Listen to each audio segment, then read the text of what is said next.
Hey guys, welcome in. It is Brad with College SportsCast. We are here tonight to do our 2024 ACC season preview show.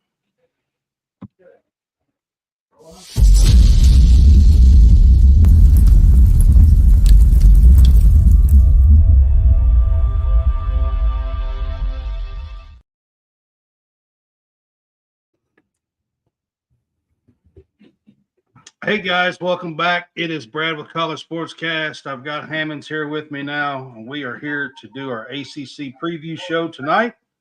What's up, Hammonds? What's up, man? How's it going?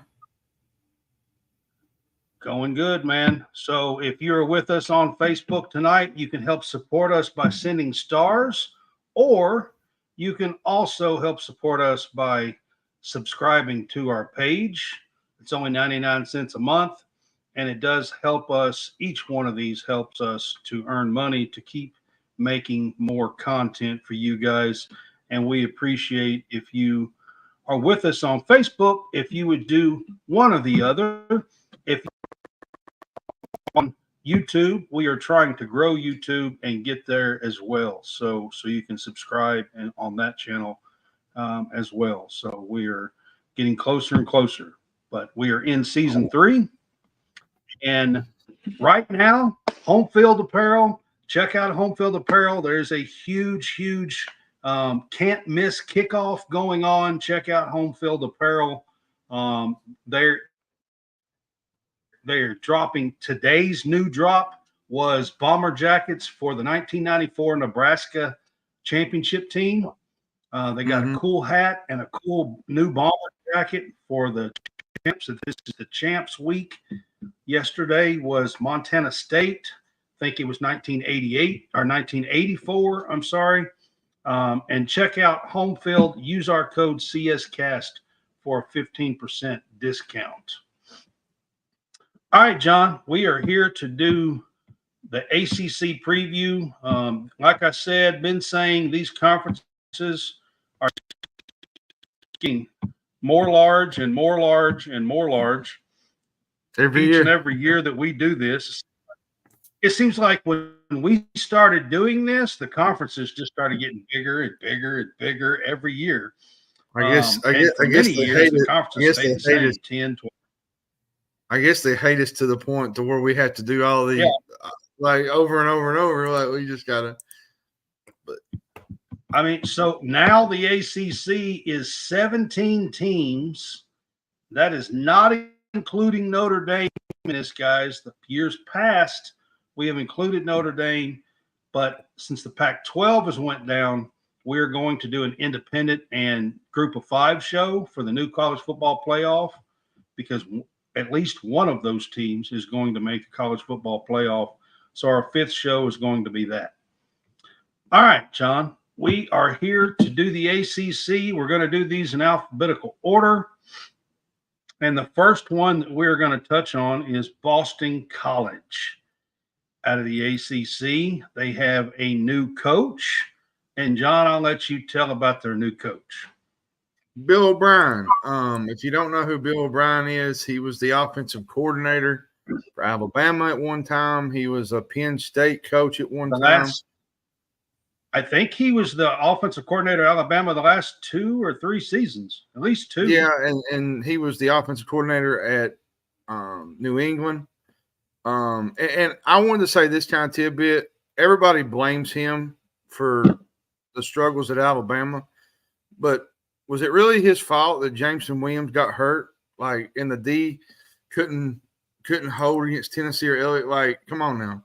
Like, I know that he had his struggles, but hey, Alabama on the offensive side of the ball, I mean, especially last year, I mean, they started slow, but they come on very strong.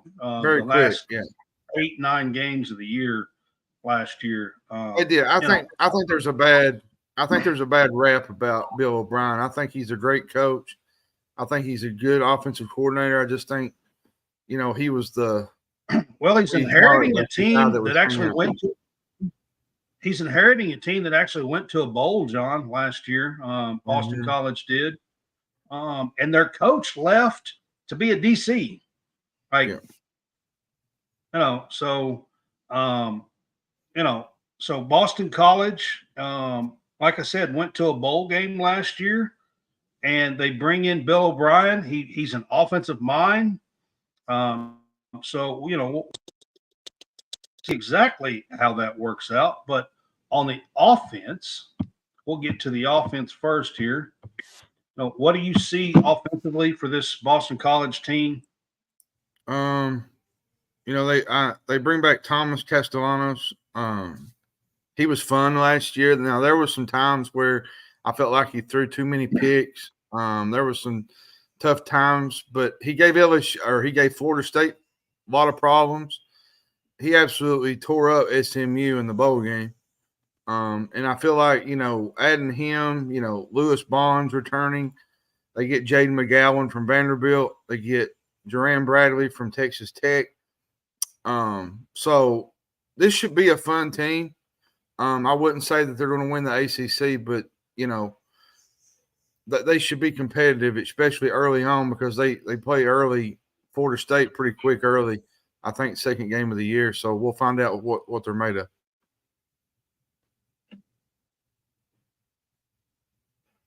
Right. And on the defensive side of the ball, John, I mean, they bring in Tim Lewis as the defensive coordinator. Tim Lewis has been everywhere, it seems like. He's been a part of the NFL. He's been a part of the XFL. He's been in the Alliance of American Football. I mean, he's been everywhere. Tim Lewis has. And and they bring him in here. Bill O'Brien does as a defensive coordinator. What do you think they're going to look like on the defensive side of the ball? Well, they've added a lot of transfer portal guys. Raquise Brown, they got him from Georgia State. They got Cameron Martinez from Ohio State. But my guy is Amari Jackson, the cornerback. I think with a little bit of a pass rush, I think there's some good chances here for them to pull some wins off, but their defense has got to be disruptive. They got to get better at the pass rush, and I think that's one of my keys to the season for Boston College is their pass rush has got to get a little bit better, because last year it was just really bad. That's exactly what I had. Yeah, that's exactly what I had as a key to the season here for them. I mean, I feel like Bill O'Brien with their quarterback is going to bring in some offense for this team. I think defensively they have to find some kind of pass rush on the defensive side of the ball. I mean, in back-to-back weeks, the Eagles came up with just 2 sacks, against Louisville last year.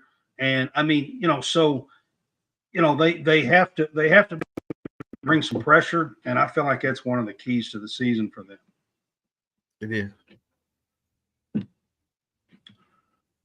All right. So who do you think is going to be a key player here for Boston College? I think it's got to be Castellanos. Like, I know we had like bits and spurts of things happen last year. Like, he done some really good things, and then can he add on to what he did a year ago towards the end of the year? They whipped Georgia Tech last year. If people don't know, they beat SMU. They gave Florida State fits. So I think with him at quarterback, it's just all about how consistent can they really be. Like, the schedule's a lot tougher this time. They go to Missouri, Michigan State. It's the first 3-4 games are going to be tough for Boston College, and we'll see how they handle that with the new schedule and with the new coach and with probably some of the same core players. We'll talk about a key game here. Yeah, we'll talk about a key game here then for them real quick. And I mean, for me, I've got the key game at home against Michigan State, September 21st. Yeah, I think that's key. That's what I heard. The early schedule, they play. I know the next week they play Florida State. Mm-hmm. The next week they play Florida State. That's the ACC opener for them. So that is a huge game. But let's be honest, if they can win at home against Michigan State, that'll set them up for a possible bowl game. Well, they play at Florida State. I'm just going to dive into their schedule. They play Duquesne at home, play at Missouri, Michigan State at home, Western Kentucky at home. They play at Virginia, which that's a toss-up game because Virginia has not been real good the last couple of years. They got an open day at Virginia Tech, which will be a much improved Virginia Tech team. They play Louisville at home. Then they have another open date. Then they play Syracuse at home, at SMU, North Carolina, and Pitt. Now, I will say this. They do miss Clemson, Miami, and NC State, which is a plus. But they still got Florida State and a couple of the Virginia Tech, North Carolina, Louisville, some of those. So they miss maybe two and or they three. They don't have Notre. They also don't have Notre Dame, who is a part-timer here in the ACC. Yeah. So they miss Notre Dame on the schedule. And a team they normally play. Yeah. So I got their. I mean, when you look at their schedule, John, I've got their win total set at 6. That's what I've got their win total set at. That's where I'm at. do you think they can go? Do you think they can go over or under, or you got them right at 6? That's where I'm at. I got them at 6. I just think you're going to have to win the Western Kentucky game. You're going to have to win the Michigan State game because the ACC. I mean, people don't realize that the Western Kentucky game will be tougher than what a lot of people think. To be honest, yeah, Western Kentucky's always been a tough opponent early in the season. So they can put up a lot of yards and a lot of points. Western Kentucky points. So. Give me 6. I think that's where they're going to lay down at because I just don't see them getting 7 or 8 especially still with the schedule that they got. Yeah, man, I agree with that. I don't see them being above 6. I think getting to a bowl game in his first year would be an accomplishment for Bill O'Brien. All right, so we're going to get to California. Got a brand new team here. It sounds weird to say California is in the ACC. Yeah. California last year really wasn't that far off. From having a pretty decent year last year in the Pac-12, the Pac-12 was very good last season as well. What do you think about California here joining the ACC? Let's start with that, I guess. I think it's an amazing thing, especially with their market. They got Aaron Rodgers and Marshawn Lynch as alumni. Now, on the basketball side of things, that's a lot to be desired. But now the football program, they haven't been real good probably since the mid-2000s when those guys were around. But I think it represents, they're trying to build up and get their name out there and do something huge with this. They're going to get a different kind of lifestyle now that it is than they did with the Pac-12. I think on offense, John, I mean, they wasn't terrible on offense last year. They actually scored more points last season than they have since 2016. They did. Their whole offense to me is centered around Jay Knott. They had a rushing attack that late in the year they just took over games. They got a quarterback that I really like, Fernando Mendoza. He threw a lot of picks. And he made a lot of mistakes, but he was a true freshman. He was a true freshman. Well. Once he got into the game, I felt like the team took on a whole different look. Yeah, and they went out in the transfer portal and helped him out in the receiver corps. Yeah, they got Chandler Rogers from North Texas, which is a really good option. So they did go out and help him in the as far as receivers. So they got the quarterback and helped out the receivers. So we'll see if they can continue to build on that offense. Defensive, Where do you see this team? I think defensive, in my opinion, I think they're going to be a surprise in the ACC. Yeah, I don't mean they're going to be at the top, but I think these teams in the ACC are going to think that California is going to be a pushover. And defensively, I think this is a pretty good team. Oh, I do too. I think, their linebacking core is going to be really good. They got Caleb Elarms, or no, I take that back. They got David Reese from Florida. I was thinking Caleb Elarm Orrs transferred to TCU. Xavier Carlton is back. David Reese, if people don't know, he came from Florida last year. He was their best pass rusher. I think the corners are going to be even better with Marcus Harris, Noel Williams. They're loaded on the defensive side of the ball. They are. The only thing they really need to work on probably is a pass rush. The pass rush really wasn't there. But outside of that, their back seven is really, really stout. It is on the defensive side of the ball. For me, I feel like it stopped the turnovers. They gave the ball away quite a bit, maybe three. I felt like it was 3 or 4 times. They gave a couple of games away. I think the Auburn game they had a chance to win. They lost the Auburn game, and they get Auburn again. This time it's not at home. They got to go to Jordan-Hare, but that's the second game of the year. So I felt like they need to work on the turnovers because the turnovers were a big problem last year. I agree. I think that's one of the keys to the season for them. And when I say turnovers, I mean the offense. The defense done their part, but the offense gave up just as much. So the offense needs to be better about throwing picks and turning the ball over. I've got Jaden Ott, running back, as their key player here. I think defensively this team is going to be good. They brought in some receivers to help their quarterback, sophomore quarterback here. He's still probably going to go through a little bit of growing pains. The sophomore quarterback is. I think he'll get better this season.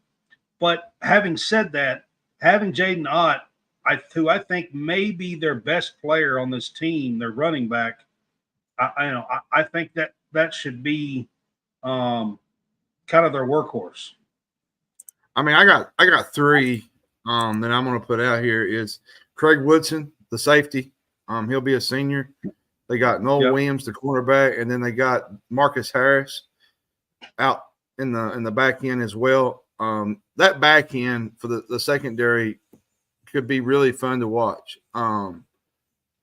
You got a bunch of upperclassmen, and you got a bunch of guys that have played football for quite a while, and I think that might make a difference in how Cal has the kind of season that they want to have. All right, key game, John. What do you think about the key game here for California? I think it's got to be the Auburn game. And I know it's at Auburn, but in between there you play at Auburn, then you play at Florida State, and you kind of got a game in there with Miami and San Diego State and UC Davis. I feel like if they could just, maybe compete at Auburn and maybe, I wouldn't say win, but compete, I think there's a good chance this team could do some things. Well, because as far as getting a win against a quality team, I've got the Miami October 5th game at home. Yeah, it's at home. If this team wants to make a surprise, a splash in the ACC this year, I think being able to knock off this Miami team, who was preseason ranked 19 yesterday, I think that would be a huge splash here in the ACC. So that's what I got as my key game. Looking at their schedule, John, they start out with UC Davis, at Auburn, San Diego State at home, at Florida State, open date, and then they get the Miami game at home, at Pitt, NC State at home, Oregon State, open date, at Wake Forest, Syracuse at home, Stanford at home, and then they finish the year at SMU. That little area there where they play Miami, at Pitt, NC State, Oregon State. That's a little tough. It is. It's not a tremendously easy schedule. However, in the ACC, they are missing Clemson. They do miss Virginia Tech, who I think could be a little bit of a decent team here in the ACC. But they do have NC State. They play SMU. They play Miami. They play Florida State. I mean, they play, and that's just in the ACC. And then they come back and play Auburn and Oregon State out of conference. So that could be, that could be a fairly tough schedule for them. Which I got them at 6. I think there's a chance there for them to get 6 wins to me. So my over and under was actually set at 6.5. I think there's a good chance they could get 6 here. All right. So you got them at 6 wins. I think they could get 6 if they could get that Miami game at home. Maybe they get to 7, but I think that would probably be about the tops here. I'm going to say this. That Miami game ain't going to be easy because Miami's going to be much improved this year. They're going to be a lot better than they were the year ago. I agree with that 100%. All right, we're going to get Clemson here, John. Clemson, up until last year, had kind of been the class of the ACC over the last, 7, 8 years, maybe a decade, but 7 or 8 years anyway. Of course, last year it was won by Florida State, but we're going to get to Clemson here. Clemson still has a lot of talent. Where do you see they're ranked, I think, in the AP poll at like 14 or somewhere around there. They're the second ranked team in the ACC preseason wise. Where do you see this Clemson team, John?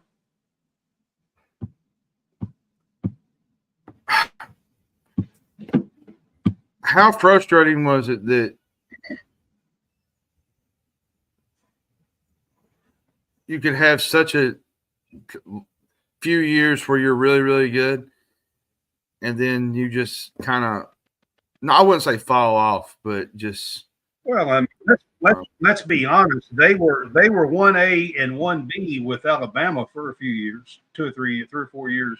Well, anyway. they had 11-3 year. They went to the ACC championship, a New Year's Six bowl, and they fired Brandon Streeter. I get it, but which I know they got Riley. And then they return, I think, 4 of 5 offensive linemen, so they're going to be much improved on the offense. The offense, yeah, but let's be honest, John. Let's be honest, okay? The offense has been lacking just a little bit the last 2 years. Now I'm talking about with DJ. And even last year, I think they clicked some towards the end of the year. But, when you watched some early games with Clemson, and they started out 4-4 last year in the first 8 games, they kind of struggled some, even on the offensive side of the ball. They did. To me, it just feels like Clemson has not had those him guys, like you call them him guys, that they just don't get a ball and they just take control. Like they ain't had the playmakers that they normally have, that they had in Sammy Watson and DeAndre Hopkins. Like they just have those type guys that they've really normally had the last couple of years. And I think that's been a big problem for Clemson. I know that Will Shipley's gone. But they still have Phil Maffa, and he is explosive. He actually led the team last year, 965 rushing yards, had 13 touchdowns. And they bring back Antonio. They bring back Antonio Williams. He led the team in receiving yards. Jake Brennan Stool, he comes back to tight end. So they're going to have some weapons to work with on the offensive side of the ball. And what's your opinion of Cade Klubnik here? Do you think he grows this year, and we see a path of growth here for full season 2 under him? I think it's possible. He's just going to have to improve, like until it's just too inconsistent for me. I think they was too inconsistent a year ago. So. All right, let's get to the defense because that's where this team is actually strong. I mean, Barrett Carter is possibly going to be one of the better players in the ACC linebacker here for Clemson. They're going to have great players on the defensive front that have went to the NFL, but will fill a lot of spots here on the defensive front. I feel like the defense is always kind of strong here with Clemson. It always is. Every year you hear defense, and usually Clemson shows up. They got Barrett Carter back, which to me, he's probably the nation's best linebacker. Kobe McLeod is a great option to step in for Trotter. My guy is Peter Woods. He's a big 315-pound guy. DeMonte Capehart should be a really good piece on the nose. Peyton Page is another guy. So they got some guys up front in the front four that's going to be hard to deal with up front. And when like you said, when you talk Clemson and you see Clemson come up on the board, you think defense. Now, their offense has been good at times in the past, but, it's just the last 3 years. When you look at 2 years of DJ and then last year with Cade, and their offense over the last 3 years has not been what it was under Watson and Lawrence and, a few of the other quarterbacks that was stars. I mean, and bringing them to the titles and championship games. And, so it's just, I'm not saying it's bad, guys. I'm just saying from where it was, it's fell off just a little bit. It's not what it was. It has. I'll be honest with you. Besides Barrett Carter, I will say that my guy to watch is Wade Woodaz. He's a stat sheet stuffer. Like these two, linebackers might be the best in the ACC to me. So they're going to have a. I think they could be. I think they absolutely could have the best linebacking crew. They usually do, to be quite honest with you. They always do. They always have one of the top linebackers. Mm-hmm. Yeah, I a norm really for Clemson. All right, keys to the season for them. Where are the deep shots?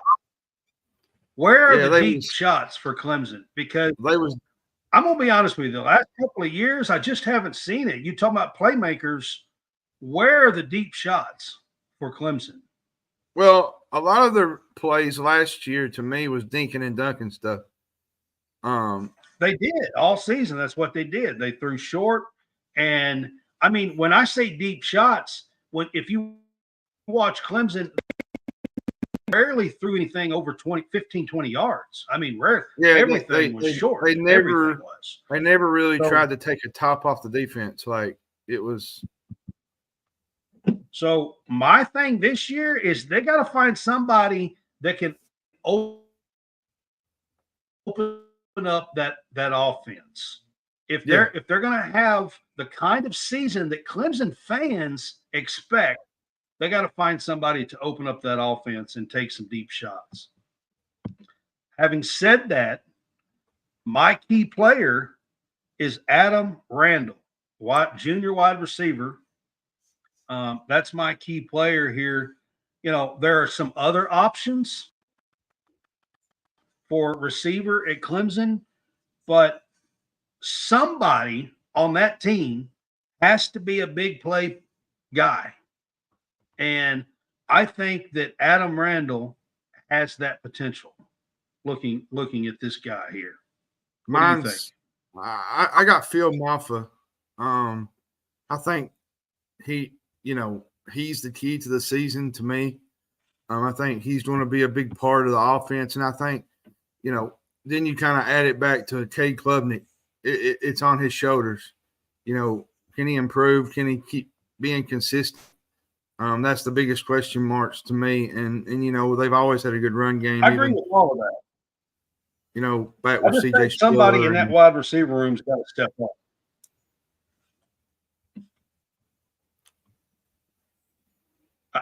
I haven't seen it with them, so that's why I picked my key game. So is Georgia.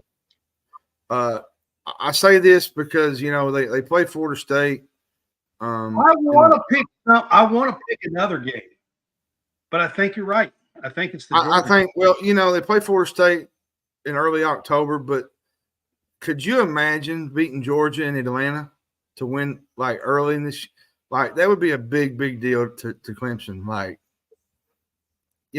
That would give fans thinking, oh man, maybe Clemson is back in the saddle. Right.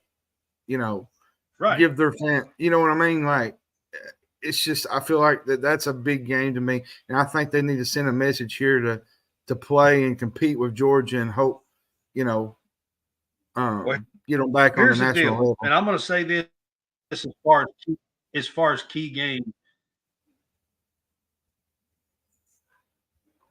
Florida with Georgia, they can't be 2-2 after 4 games. Mm-mm. So one of those 2 games they have to win. So the key games on this schedule is Georgia and Florida State. I mean, I just don't see how you could pick anybody else. Well, they play Georgia and Atlanta. They play Appalachian State at home, then they have an open date, an early one. They play NC State at home, Stanford at home. Yeah, which is still going to be a tough game. NC State's going to be much improved. Stanford at home, at Florida State, at Wake, Virginia at home. Then they play open date. Well, they don't play open date. They're open date. Louisville at home, at Virginia Tech, which will be a much improved Virginia Tech team. At Pitt, the Citadel, and then they finish the year out with South Carolina like they normally do with the Palmetto State rivalry. So and that game's at home it's this a home year. game, so yeah. So their schedule's favorable beyond the Florida State Georgia game. For Clemson. Yeah, I mean, NC State feel like they'll be the toughest home game, I think, out of all of them because they'll be much improved. I'm gonna be honest with you, John. I haven't said it. I have their over under set at 9.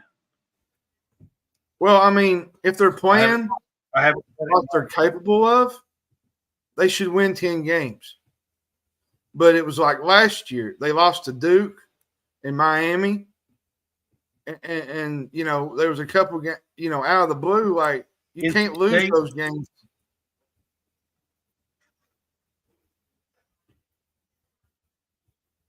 You just can't lose those games that you're supposed to win. And I'll be honest with you, I think this team should get to 10 wins.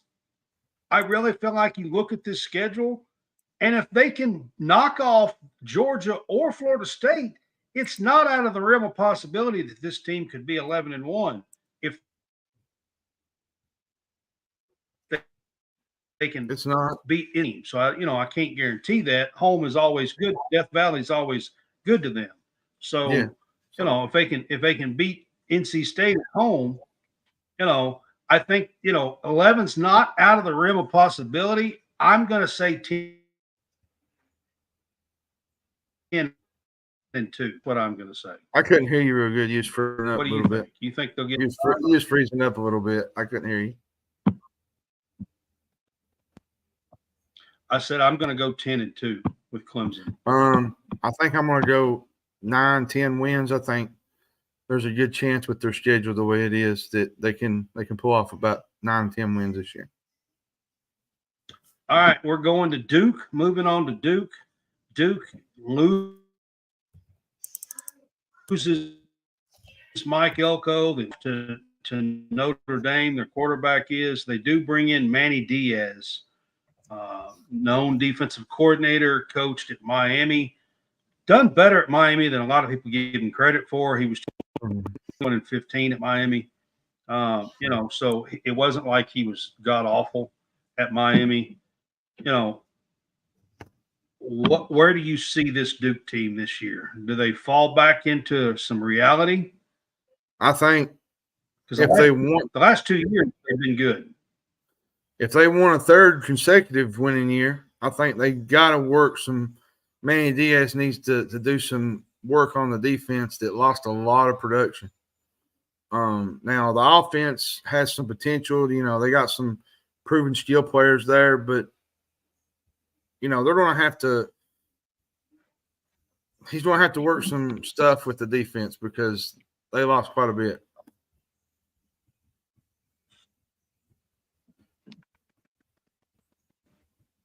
Well, let's start with the offense. So offense-wise, I mean, they do have a quarterback. They had a guy to come in when Riley Leonard was hurt last year.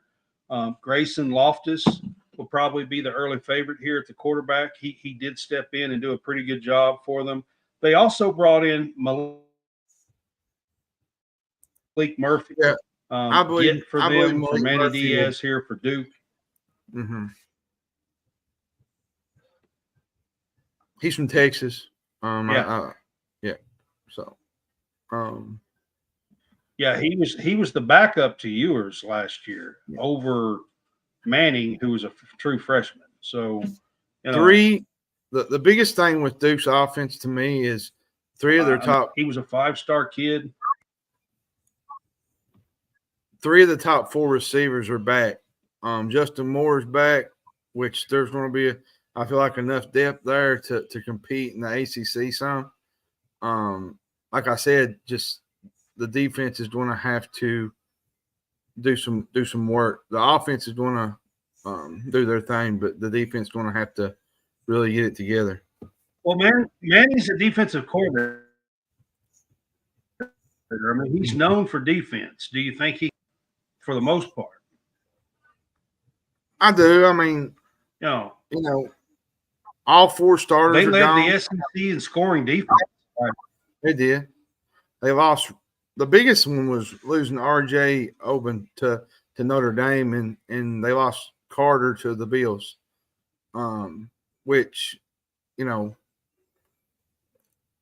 like you said, Manny Diaz is really good at defense. He knows how to handle things in that regard. So they have a good secondary.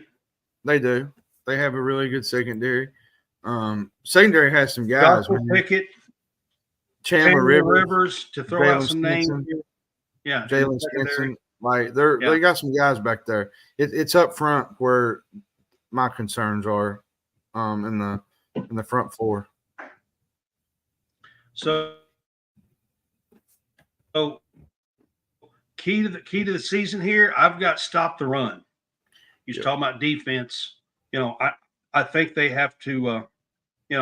When they held opponents under 4 yards a carry, they were 7-0 last year. And 1-5 when they didn't. Yeah. Being able to stop the run. My key player is probably going to be Kendi Charles from Liberty. They're going to have to get really quick, really fast, if they want this defense to improve up front. They bring back Aaron Hall. He's a junior. He's a defensive tackle. So I feel like they're going to have to really get it together quick and get up to speed fast because the secondary is going to do their thing. It's just the front 4, like I said. That's the part that concerns me.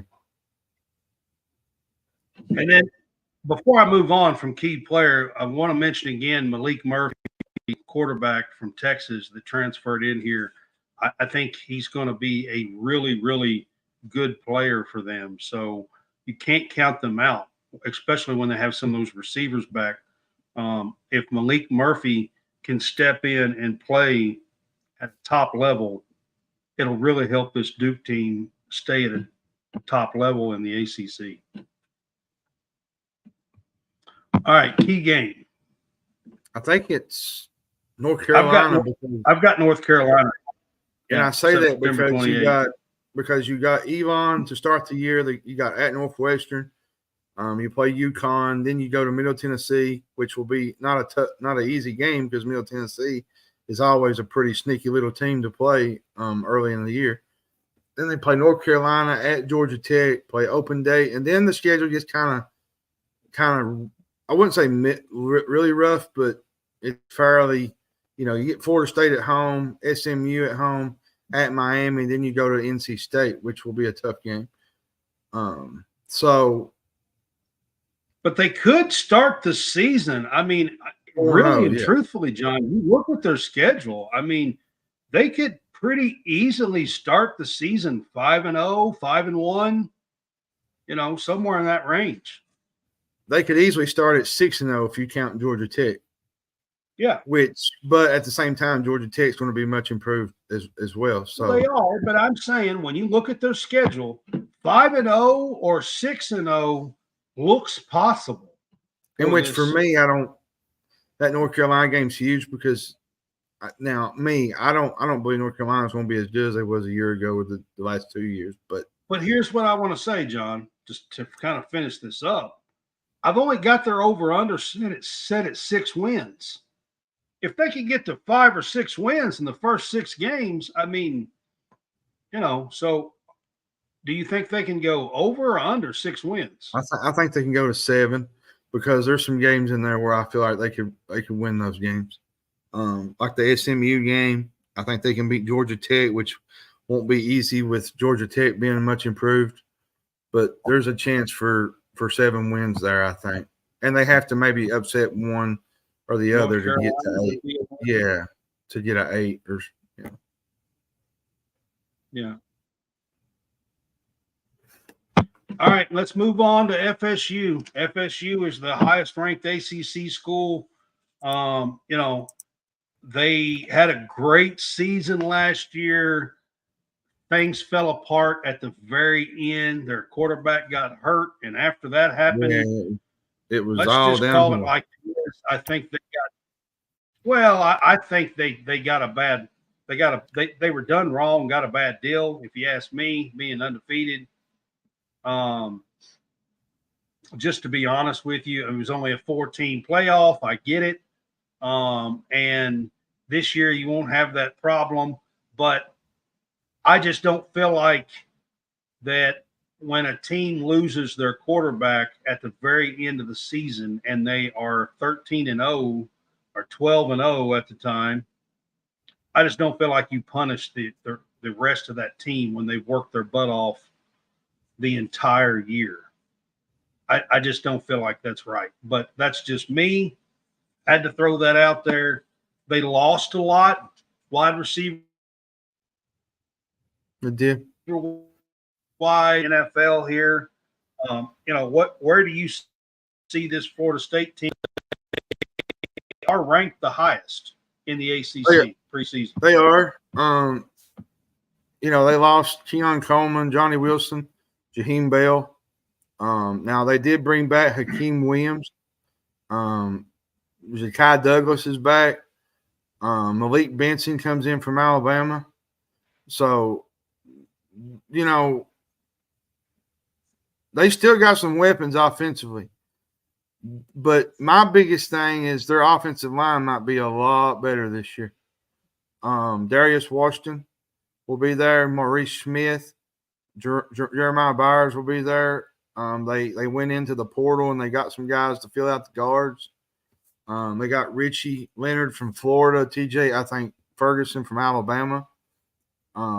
Trey Benson is gone, but I think adding Malik. Yeah. Lawrence Tuafali, I think that's how you say it. He's a senior, very quick. He'll be at the running back position. They bring back Rodell Williams. Jalen Lucas will be there. He came from Indiana. And then they have Cam Davis as one of the nation's top running back guys. So they're not. And then they bring back, of course, DJU, Ua Ungalale. I think that's how you say his name. But Yeah, they bring in DJU Yeah, as their and quarterback here to say that from there's Oregon not no, State, ex Clemson guy here. So yeah. to say there's no talent on this team would be out. There's plenty of talent, and this might not even be their most talented spots. And and and and I think Norvell's a good coach. He is. We'll see what he does with it on the defensive side of the ball. This might be the best group. They were really good defensively. Like, They were. the They pass bring rush was excellent. it was.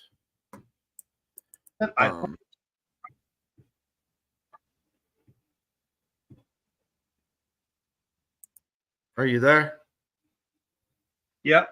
Pass rush. Dude, He was freezing up. I couldn't hear you. what do you think they'll do in the pass rush? Patrick Payton. He comes back. They did lose Jared Verse to the Rams. They got Marvin Jones Jr. coming in from Georgia. Joshua Farmer is another big body they got. Darrell Jackson Jr. I think he was the former Miami transfer. Their cornerbacks might be the best in the country this year. Shaheem Brown. They get Devontae Brown. They get Earl Little from Alabama.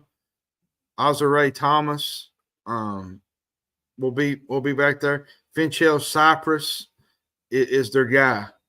And this might be overall the best Florida State defense beyond Jared, which Jared Verse was a big part of that defense last year. Since Walt Stoops? I mean, probably since probably since then.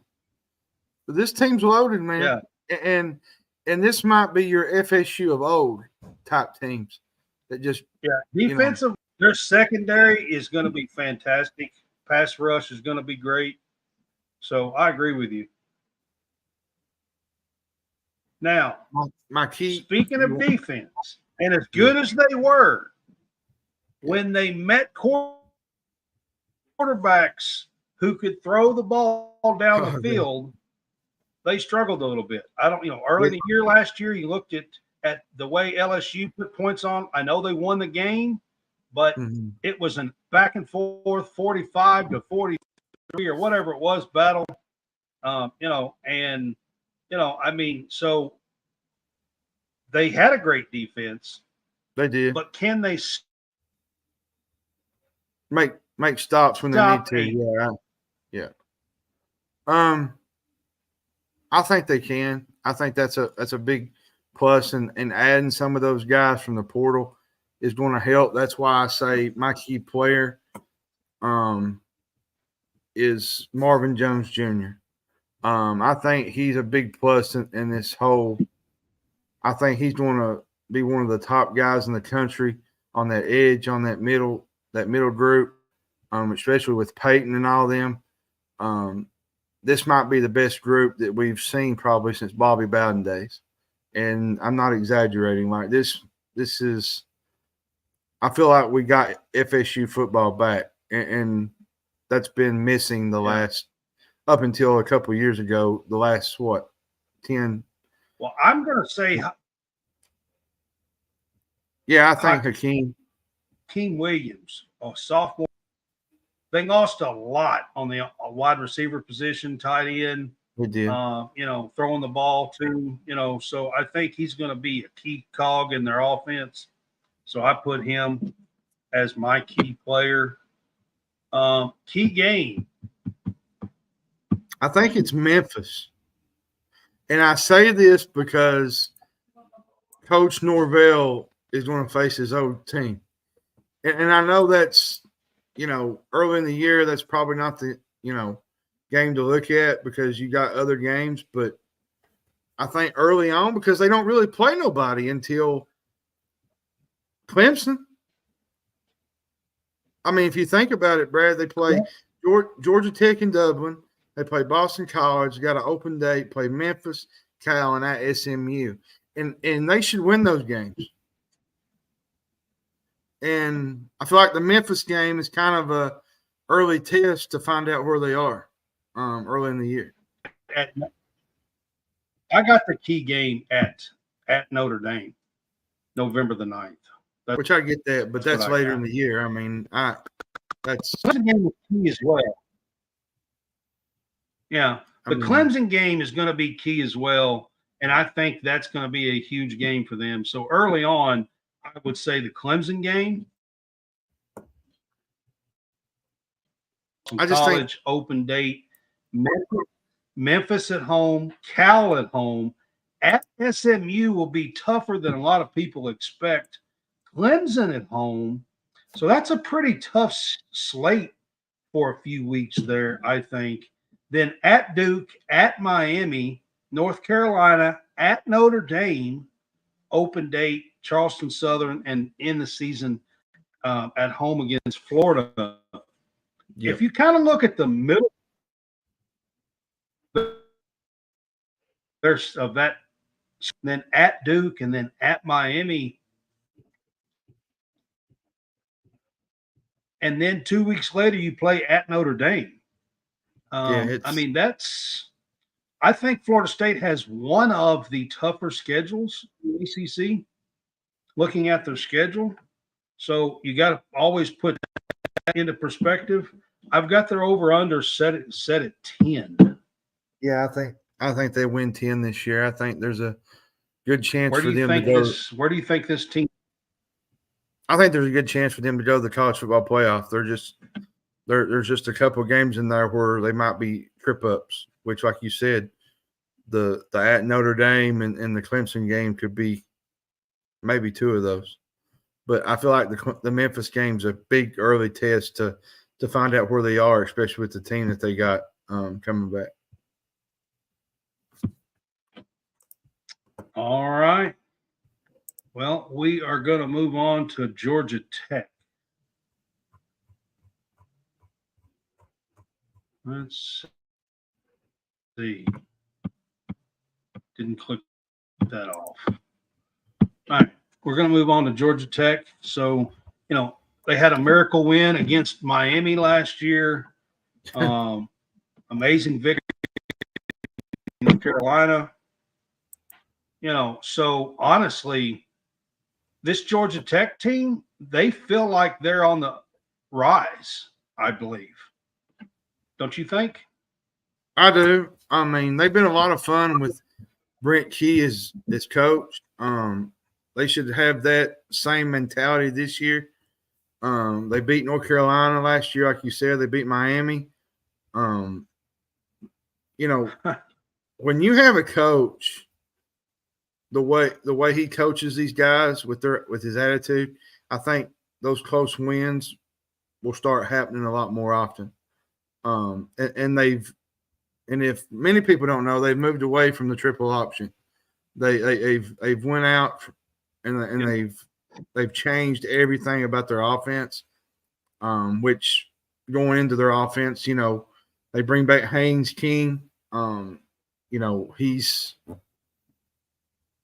ex-Texas A&M quarterback. Yeah, and the biggest difference to me was their passing attack. It was one of their best they've had in a long time. Well, let me start out offense-wise, John, here. So they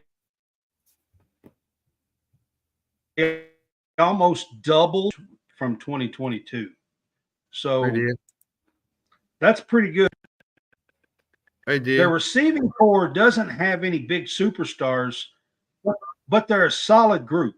Their receiving core is. And their rushing Hayes attack. King here. And they led the AC. So that's a few. You're breaking up really bad here. You're breaking up bad. You're breaking up really bad. Well, on my end, it doesn't show that, so I have no idea. I couldn't hear you. I said they have a solid receiving core. They don't have any superstars, but they have a solid receiving core. Yeah, they do, and that helps. And they also led the ACC in rushing last year. They did. And, in sacks allowed, they should have the biggest strengths is their offensive line. They got 4 starters back. They got Keelan Rutledge. He's one of the new guys at the guard spots. And they got a really good running back for Jamal Haynes. Trey Cooley is a really good back too. He's a small, quick guy out of the backfield who'll catch passes. So their offense should be fun to watch. But their defense is what concerns me, kind of, because they have to be better against the run. Because a year ago they was worse than they was worse than the ACC in third down stops. ACC. You said ACC, SEC. yeah. I said ACC. Well, I might have did. I don't remember. Yeah.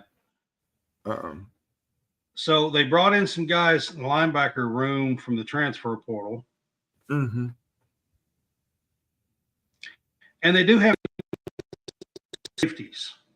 They do. On the defensive side of the ball. Clayton Powell-Lee was second on the team in tackles. Lamar Brooks is a really good playmaker at strong safety.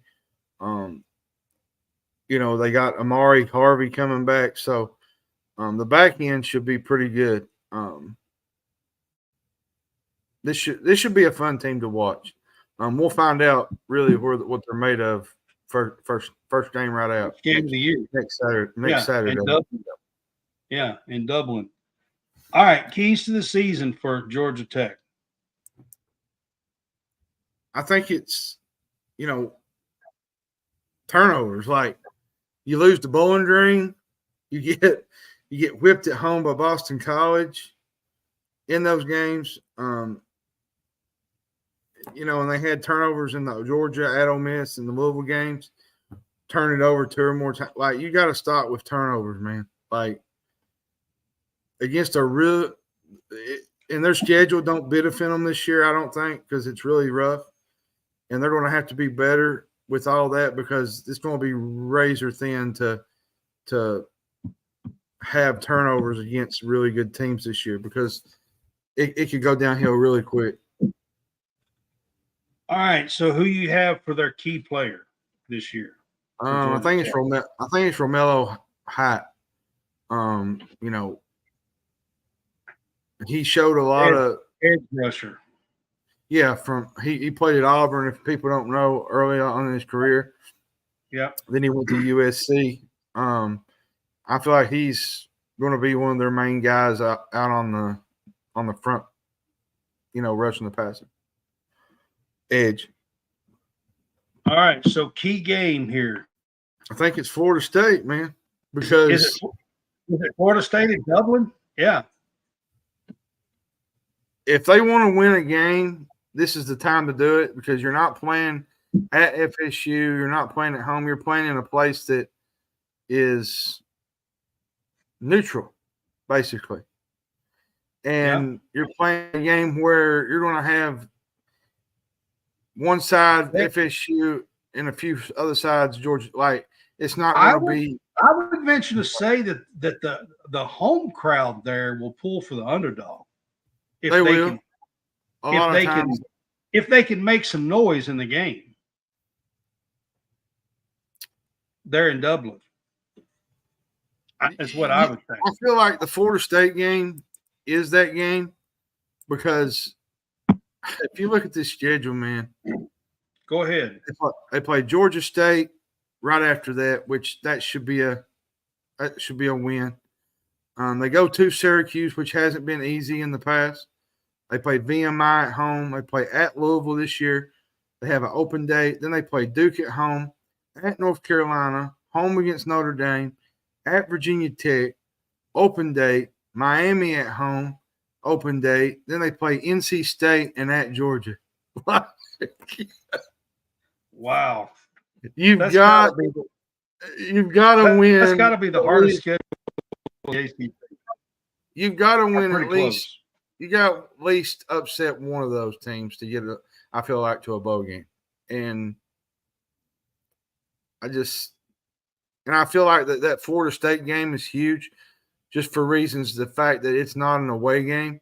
It's a game that you could win in a in that kind of environment. And I just So I got it set at 6. They're over under wins. I got it set at 6. I think it is. I think it is 6. I think they're going to have more fun this year. I think the fans' expectations are a little bit higher this year. And I think there's a good opportunity for them to do some special things and go back to bowling. I think what Brent Key is doing at Georgia Tech is pretty astounding. I think that schedule's going to hold them back from getting to 7 or 8 wins. So Yeah, I say 6 as well. It's just tough. I mean, that schedule's kind of brutal, especially the last half of that the last schedule. half is just tough. Yeah, it's kind of brutal. All right, we're going to get to the Louisville Cardinals here. A couple of Kentucky guys talking about the Louisville Cardinals, but let's be honest here. Jeff Brom's a good coach. Yes. First year in the system. Last year he took them to 10-1 before playing Kentucky, and had they not lost to Kentucky and lost to Florida State, they would have been in the New Year's Six Bowl last year in the first season. Oh, most definitely. Yeah. Tyler Show is their offense this year. He replaces Jack Plummer, which I think he's better, to be honest. If he can stay healthy, that's the problem. He's not been able to stay healthy at his time at Texas Tech. They got receivers. They went into the portal, got Colin Lacey from South Alabama. How about he stays in one place? Yeah. How about Tyler Show stays in one place? Yeah, I mean it's been really tough on the guy. My biggest thing with the offense was the pass protection. The Russian, usually you see a really good Russian Louisville team, but they just could not find ways to get the rushing game going. They got Jawar Jordan. Jordan's gone. Him and Isaac Garendo. Donald Chaney comes in from Miami, which I think he'll be a big piece. I think they need to get the running game more involved because there were certain games where they lacked that.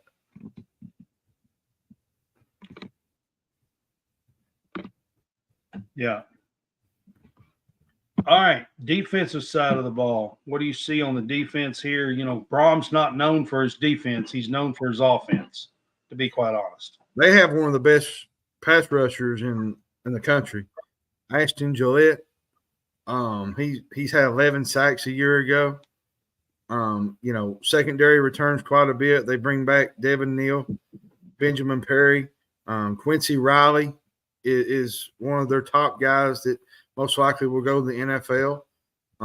A big stat for them was they finished first in the ACC against the run, number 1 in the nation against red zone defense, and 21st overall in total D. Ron English is doing a really good job at that position, and I feel like that they'll be much improved than they were a year ago. And I think they could be even better on the defensive side of the ball. Because let's be honest, let's remind people they played in the ACC championship game against FSU last year. And let's be honest, the last couple of years, or even 4 or 5 years ago, Louisville's defense was absolutely atrocious, and it's much improved for sure. All right, so my keys to the season here for Louisville is you got to find a ground game. Yeah, that's where they like. I think you got to find a ground game, a running game. I do. I agree with you.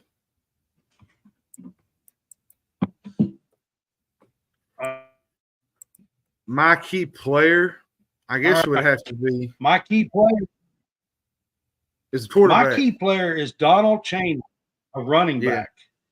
They got to find the ground game, and for me, that is one. I mean, they missed on a couple of transfers. Penny Boone Boone. was one. Penny Boone was one of them. Yeah. Yeah, was one. So trying to find a ground game here and a running back, I think is going to be key. So that's why I picked him. But Tyler Show is definitely going to be a key player for this Louisville team. And for me, the key game, I got to say Clemson. They've only met, I think it was it 8 times, and in those times that they did play, Clemson pretty much dominated every single one of them. And their schedule, I feel like their schedule sets up for them though. They play Austin Peay, Jacksonville State, open date, play Georgia Tech. At Notre Dame, I feel like is the big one because if you can beat Notre Dame, you got another chance to make a special season because you got SMU at home, at Virginia, and then you got Miami at home and at Boston College. And you don't play Clemson until almost November. So I feel like the Notre Dame game is huge because you could have another year where you could possibly get a chance to go back to a New Year's. Well, they had a chance last year, didn't get it because of the loss in Kentucky, but a chance to go to a New Year's Day bowl, or New Year's Six. Yeah, so I think Notre Dame, to finish the schedule, they play at Clemson November 2nd, open date at Stanford, Pitt at home, and then they finish the season at Kentucky. I will say this. The rest of their schedule. I will say this about Louisville. You got to start beating Kentucky, man. And I don't say that in terms of key games, but they've been dominated the last 3-4 years by Kentucky. As a rival, that should not be happening. And I say that as a UK fan, and I'm not smarting off saying that I'm taking up for Louisville, but I'm just saying you got to start competing with your rival a lot better than what you have been doing. But I agree with you. For them, it's a game they need to start winning, at least being competitive in wins every once in a while. Yep. All right, so over under, I've got this team set at 8 wins. I got them at 9. I think their schedule kind of sets up for that.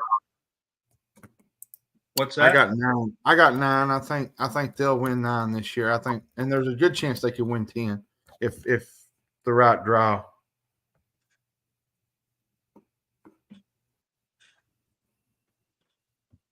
All right. Well, we are going to move on to the next team on the list, and that is the Miami Hurricanes. So every year we go through this, and every year they're in the top 25, and every year it seems like they fall off a cliff. And I'm going to be honest with you. The last 20 years has not been kind to Miami. And I said 20 years. 2 decades, people. I'm not even playing. It has been a very, very long time. 20 years ago, they joined the ACC, and people thought that Miami and Florida State was going to be the ACC's, Alabama and Georgia and the Big 12, Texas and Oklahoma. And it just hasn't panned out. Like, it's been Randy Shannon couldn't do it. Al Golden didn't do it. Mark Richt was decent in his 3 years. Manny Diaz struggled. And now Mario Cristobal is 12-13 and 2-6. Like, I get where Miami wants to go, but until you start proving it on the field and showing that it's Miami again, there's nobody going to believe in you. It's just, it feels like you're trying to crank up a Stanford instead of a university of like you're trying to crank up a school that used to be really, really good and bring them back to relevance. And there's so much pressure that it never seems to just cooperate. Well, again, they're ranked 19th in the preseason poll. I will say this. I will say this. They brought in one of my favorite quarterbacks from out west. Cam Ward is a really good quarterback. He threw 71 touchdowns and only 14 interceptions the last couple of years at Washington State. 71-14 is the ratio that I just said. I'm talking about like 6,600 yards. He is a very, very good quarterback. And he is now at Miami with Mario Cristobal. So, and to be honest, the offense if there's any hope for me, if there's any hope for me to pick anything good from Miami, it comes from Cam Ward, to be honest. Yeah, and they was number 2 in the ACC, I believe, in offense. Like they was, they had the pieces there last year. Offensive line was really good. They did, which they lost Henry Parrish to Ole Miss, but they did get one of the nation's top running backs in Damian Martinez, which, they had Mark Fletcher back. But to me, Cam Ward is the best quarterback in the portal. He can run. He makes a lot of good decisions. Is deadly when he gets in a rhythm. I think the biggest issue for this whole Miami team is not turning the ball over. They turned it over quite a bit last year, 22 times actually, and that's got to improve.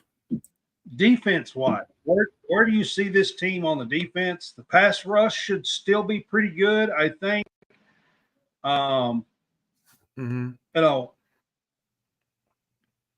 D line is going kind of through an overhaul a little bit, but where do you think this defense is going to be? I think they can be good. It can be better. Reuben Bain was one of their top playmakers last year. They went in and got Tyler Barron from Tennessee. Michigan State, Simeon Barrow should be good. Wesley Byzantine, I think, was one of them. He's really good in the middle. Secondary is where they got a lot of help too in the portal. They got Isaiah Taylor from Arizona, Michelle Powell from Washington. He left Caleb DeBoer when he went to Alabama. They got Damari Brown and Darryl Porter. Their defense can be great, but it's just consistency with their defense. It can be a lot better. Okay. I'm going to say this. Keys to the season, and this is coming from some coaching issues, okay? You can't screw up massively. No, I'm just going to be honest with you. Miami, those are some massive screw-ups. Massive. Yeah, the Georgia Tech game. People like me know better than some of the stuff they did. Well, you got to get that crap out of everything. You can't make massive mistakes as a coach. Well, you had 4 turnovers against North Carolina. You had the 4 against NC State. The one against Georgia Tech was just an all-timer. You got the game won and you fumble the ball and you give Georgia Tech the game and they go down and score. Even be running a play.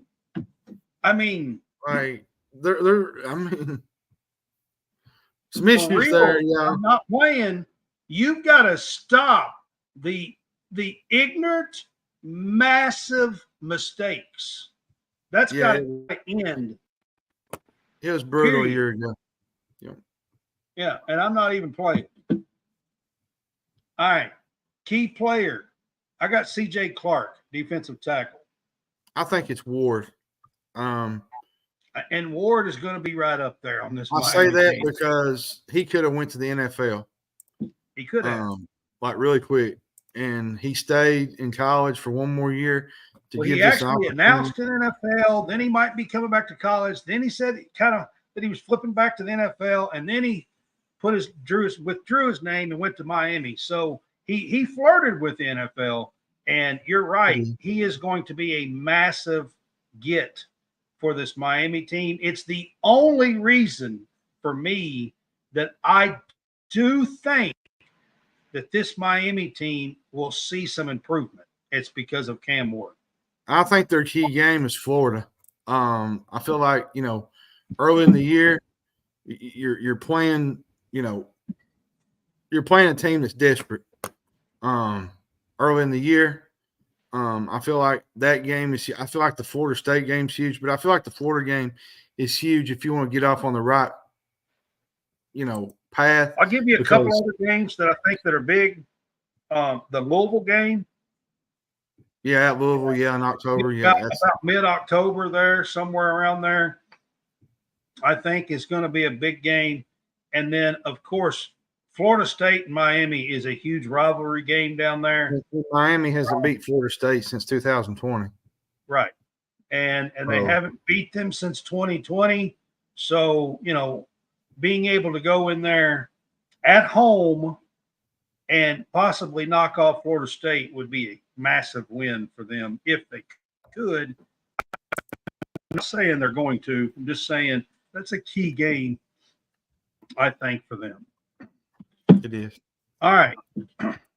Their schedule at Florida A&M at home, Ball State at home, at USF, Virginia Tech at home, Cal, at Louisville, Florida State at home, Duke at home, at Georgia Tech, open date, Wake Forest at home, and they end at Syracuse. They do miss Clemson and NC State, SMU. So, what do you think about their schedule here? And I think I got them at 9. I got them at 9. I think there's a good chance that this Miami team's much improved this year, and not saying that they're going to be bad. Over and under set at 8. So you think not saying that they're going to be back, but I think they're going to be much improved. Especially, I think getting Cam Ward was an absolute steal out of all. I think he possibly could be the best player in the transfer portal. I think he is going to make a difference on this Miami team. And without him, I just don't. I wouldn't be picking Miami. No, I wouldn't be going as far as I would be with him. All right, we're going to move on to NC State. This NC State team went 9-3. They are a really, really good team. They are bringing in Grayson Marshall. McCall, you mean? Grayson McCall. I don't know where Marshall come in from. I have no idea. And as their quarterback, and so this NC State team got to 9 wins. Just for giggles here, they've never got to 10 wins ever. NC State hasn't. They've been close several times. They lost last year a 13-10 game to Louisville, which could have gave them a 10th win, and that game cost them the chance at the ACC championship, and Louisville got it instead of them. So this NC State team, though, John, like they could be legit. This is a team that could get to the championship game. They could. They get Grayson McCall. He can move for a guy his size. They got Kevin Concepcion. He led the team last year with 71 catches. Dakari Collins is another deep, which they got to transfer from UConn. Justin Jolly. He should be a big part of their offense. Their line has been unbelievable over the last several years. Is from Coastal Carolina, just so you guys know. He's thrown over 10,000 yards in his career. Very good quarterback. Their line has been great the last few years. They got one of the best, I think, in the country in Anthony Belton. He's a first-round type guy. They got the Notre Dame transfer, Zeke Correll, which he's at center. I'm going to be honest with you. I think NC State, if we're being real here, could compete for the college football playoff. Possible, but they got to get to that 10 wins that they've never done if they're going to get there. And we'll get to their schedule. They play Tennessee right out of the gate. Like you got to. Yeah. So offense wise, John, they had a great season. They were 9-3. They made shift on some quarterbacks and quarterback moves last year with Armstrong and benched him and brought him back and still went 9-3 last year. The one thing on their offense, and this wasn't just last year, it's been the last 2 or 3 years at least, they need to find a running game again. Yeah. They used Armstrong last year a whole lot for their running game, their quarterback. And I think this team needs to find a running game. They do. My key player in that regard would have to be I'm gonna go Grayson McCall. He's a 3-time Sun Belt Player of the Year. He's accurate. He's experienced. He comes in. To me, he has the opportunity to take this NC State team up another level, and I think he will play a huge part in that. And plus, he's a senior, which they'll have a lot of experience in the offensive side of the ball. Now, on their defensive side of the ball, yeah, we got to get to their defense. I was going to back you up. Yeah, their defense was good. They lose a few pieces, but they bring back Devin Van. Aiden White is one of the, to me. Losing Peyton Wilson is going to be a blow. Like he was one of the better linebackers in the country last year. So losing him, but they will be strong again. Well, they have. And they lost Jalen Scott too. Jalen Scott was a really good piece. Devin Van is probably the best player in that backfield. Travell Price is going to be good. NC State, to me, has always been known for a really good defense, like hard-nosed, tough. Rick Wall stuff. Like they've always been known for that.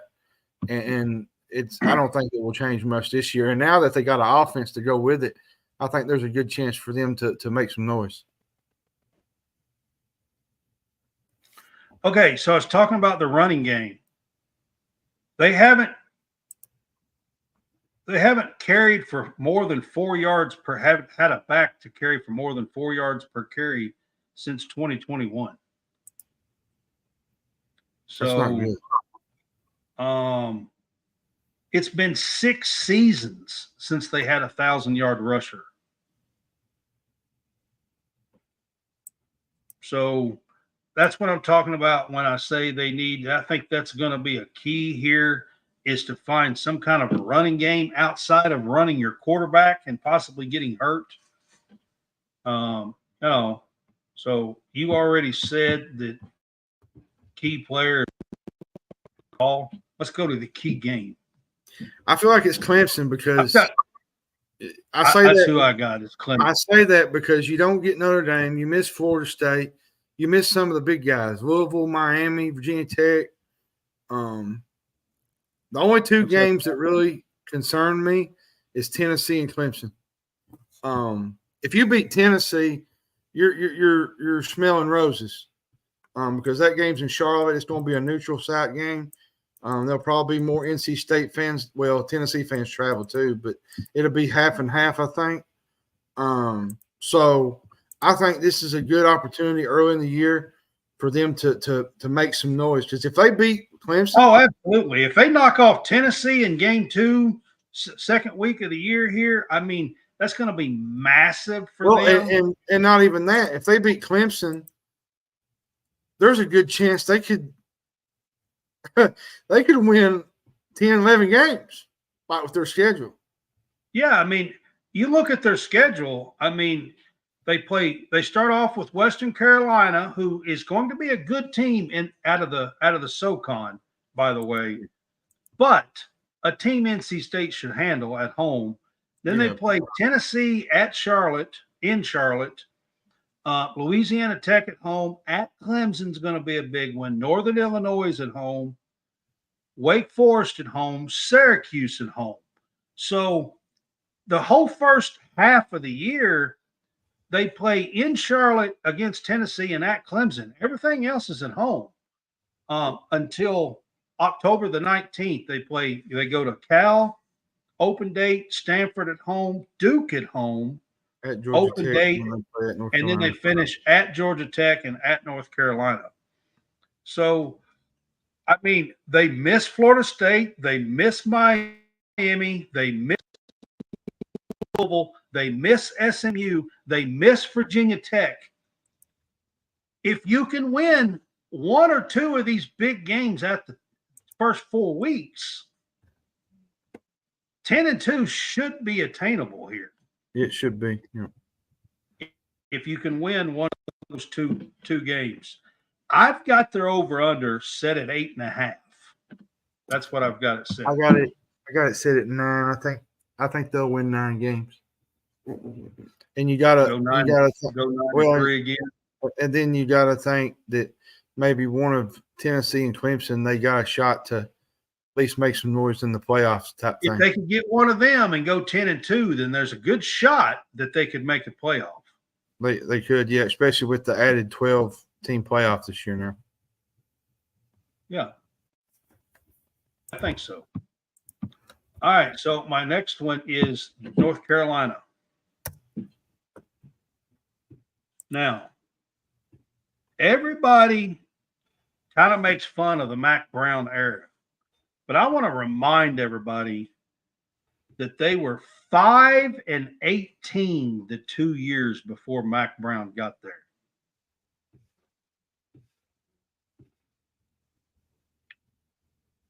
So Mac Brown's done a lot better job than what people think, to be quite honest with you. The 2 years before Mac Brown got there, their record was 5-18. And the schedule sets up for them this year too. Yeah, they're not one of these teams that have a Georgia Tech schedule here. The ACC kind of, I think, has a bunch of up and down scheduling here.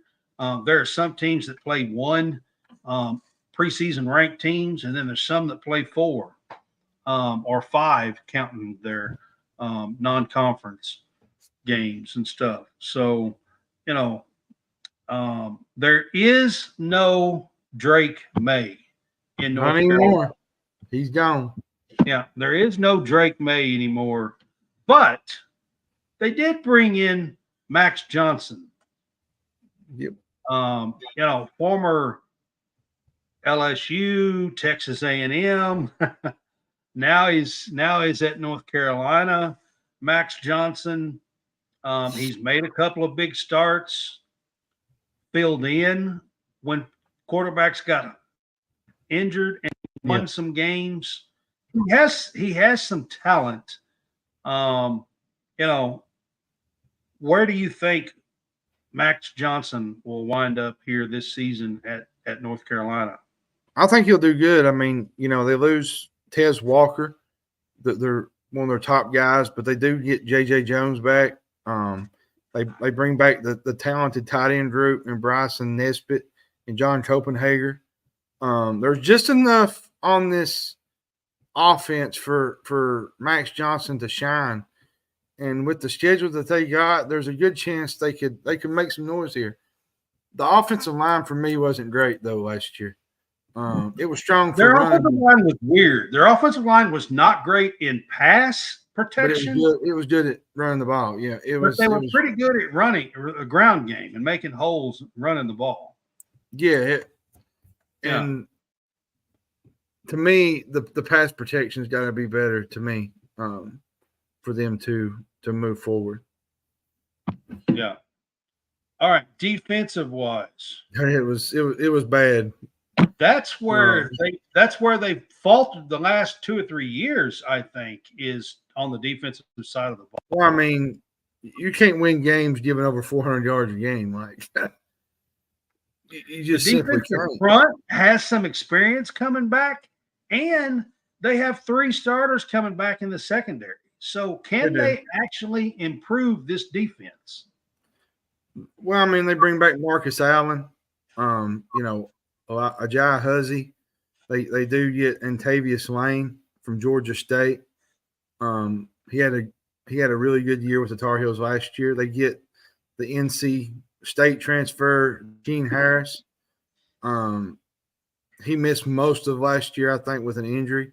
So they got some depth and got some pieces at secondary to actually, make some noise. But the offense can do their thing, but the defense has got to be. You can't. And that's the key to the season for me is don't be miserable on defense. You can stay in shootouts, but I mean, you're going to have to. It's that simple. Stop being miserable on defense. You're going to have to make some stops. I mean, that's got to be an absolute key.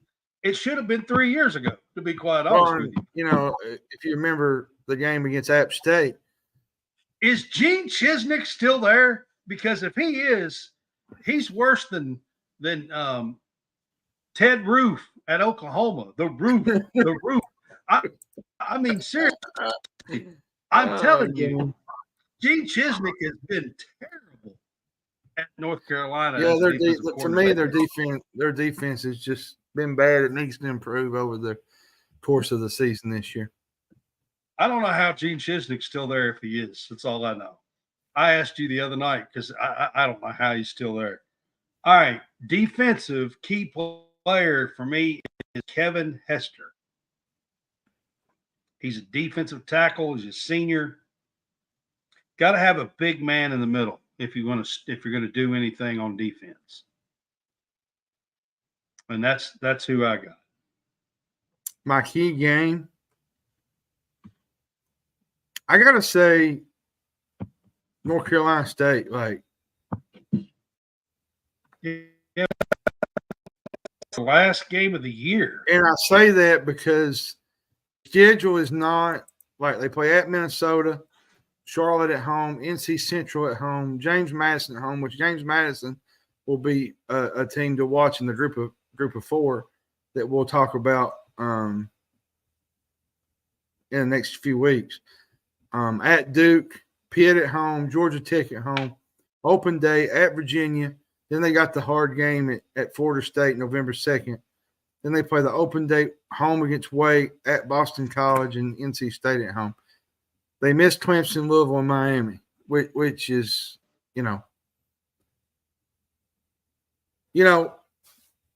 I'll be honest with you. The Pitt and Georgia Tech games at home, you can't lose those if you're going to have a good season. Well, and there's a lot of experience coming back on the defensive side of the ball. And against this schedule, I think you should at least be better. And I'm going to be honest with you. Omarion Hampton Minnesota might be a pretty key game. Omarion Hampton might be one of the most special running backs in the country. To me, not just the ACC, but in the country.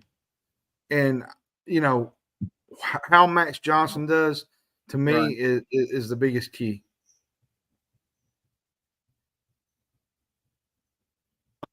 At Minnesota to start the season off might be a key game here. And Charlotte, NC Central, James Madison at home, Duke, Pitt, Georgia Tech at home, open date at Virginia, at Florida State, open date, Wake Forest, at Boston College, and NC State at home this year. So they missed Clemson, they missed Louisville, they missed Miami, they missed SMU. I mean, so just to throw a few out here in the ACC that they miss, as strange as this sounds, I've got their over-under set at 7.5. Yep. I really think looking at their schedule that this team could win 7 or 8 games. Where do you have them? I got them at 8.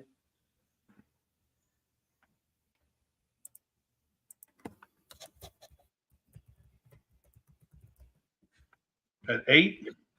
Yeah, All right. that's what I said. 8, yeah. All right. So we are going to move on to Pittsburgh. Going to Pitt. And we're going to talk about them. I mean, this is a team that has had some up and downs. Last year was 4-8. It wasn't good.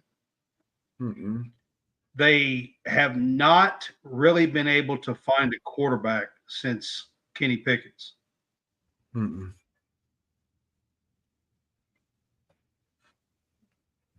The offense was really What do bad you last think year. about Pittsburgh here for the Like, season? They was ranked dead last in the ACC in scoring, total offense, third down conversions, rushing. It was a disaster. They got the new offensive coordinator, Cade Bell. He comes in from Western Carolina. I think they led the country in scoring in the SoCon. So I feel like, they get 4 starters back on the offensive side of the ball. The quarterback situation is going to be very telling. Let me ask you a question here. Is Narduzzi on the hot seat? I mean, if you have another year like this year, I feel like you gotta make a decision, a quick decision, and right now, I mean, don't expect the struggle to find a quarterback has been real on this team. Seriously. Yeah, and the defense, to me, especially the quarterback play has to be better, and you should keep going on and on about it, but they need to get back to where they used to. Well, let's start with this team. They got to find a quarterback. Like, even with this team going in, they got 2 or 3 guys that it could be. I mean, it could be this guy's gig. It could be this guy's gig. Yeah, you got 3 guys. You got Christian Villix. No, actually, he left for Georgia State.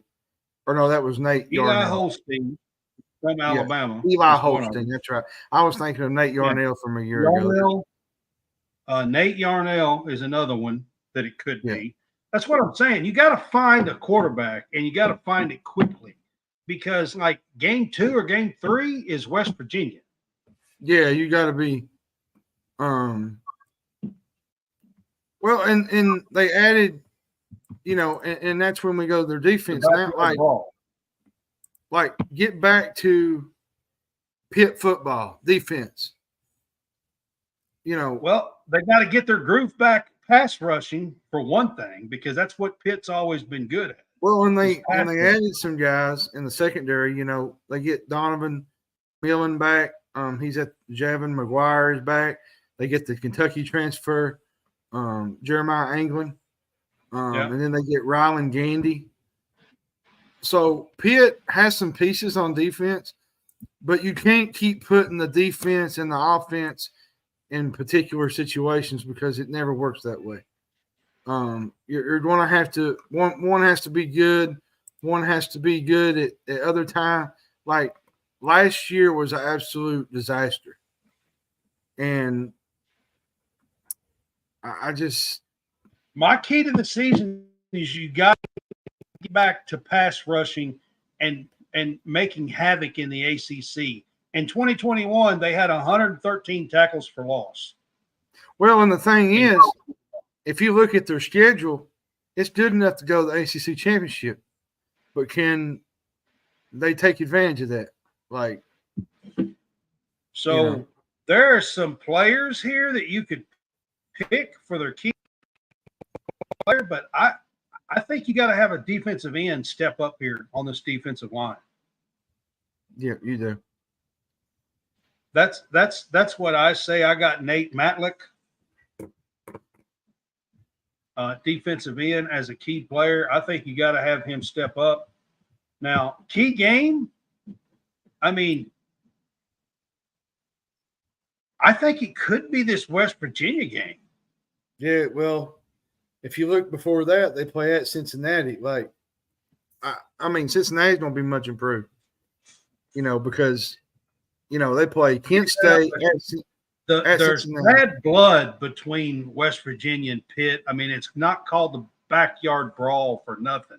No, I mean, like it really can get brawly. You know what I mean? Like, yeah. like, yeah, so I think, West Virginia is much improved, was last year. And I just feel like that could be the key game for them, which is the third week of the year. They start out at Kent State, at Cincinnati. They get West Virginia at home. I agree that Cincinnati game is going to be big. Youngstown State at home, open date at North Carolina. Cal, open date. Syracuse at home, at SMU. Virginia at home. Clemson at home, at Louisville, and at Boston College. So they miss Florida State, Miami, NC State, to name a few that they do miss out of the SEC. But they still have, they play at Cincinnati, West Virginia at home. They still have at SMU, Clemson, at Louisville. So, their schedule still has some trip-ups here and there, I think. So I've got their win total set at 6. Yeah. Can this team go bowling? I think they can with the schedule they get, especially the home schedule. They got Cal at home, Syracuse, Virginia. I think there's a good chance for them to possibly go bowling and get back to a bowl. I think 6 wins is probably where they'll end up at. All right, John, it's time. We are finally here. We're going to talk about SMU football, baby. That's all I got to say.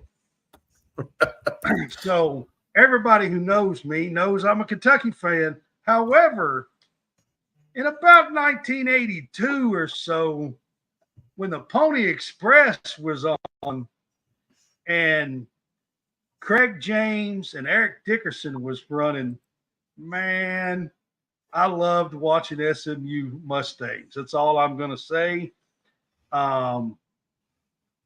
Dickerson was my favorite, still is. And I know there's been a lot of good ones since him, but Dickerson was my favorite running back ever. And I got to admit, John, I kind of like SMU just a little bit. And I'm excited for them that they finally get in a power conference. And I'll say this to add, with their offense, they get a lot of playmakers back. Their passing attack's what makes it go. Preston Stone, he threw 28 touchdown passes a year ago. He spreads the ball around, and their top 7 receivers are back. Like, this could be a team that could make some really good noise. I'm not saying I'm going to tell you before we ever get started here, it's going to be one of my dark horse teams in the ACC. There's going to be a lot of people that say that I'm wrong because it is a step up. But when you look at the bottom half of the ACC compared to the bottom half of some of these other conferences, I think it's not going to be quite as big. And playing at SMU for some of these teams is going to be a challenge. Very, yep. The playmakers are all back on the offensive side of the ball. They have a lot of playmakers back. The transfer portal helped with that as well. And that's not even high octane offense. That's all I'm going to tell you guys. They run a high octane offense. It's going to be tough to defend. Here's the thing, though, is SMU, while, their offense was a lot of fun, their defense won them the championship last year. It did. They have a strong defense, too. We'll get to their D, but I'm telling you, that passing attack and even their running game, when you look at the way they do it, is explosive. Yeah. It absolutely is. On the defense, you're right, John. This pass rush. 7 and 10 of the top 11 tacklers are back. Yes. And this pass rush could be a problem for the ACC. They bring in, Jonathan Jefferson from Georgia, Anthony Booker was another one from Arkansas. They brought in Mike Lockhart from West. Like, they literally went into the portal and just went crazy. And they bring back 10 of their top 11 tacklers from last year. Plus, they added all this talent in the transfer portal. And let's not mention that they're joining the ACC money-free for the next several years. They might have a case for some NIL boosters. 159 million last year, I think, or something like that. It's something crazy. All right.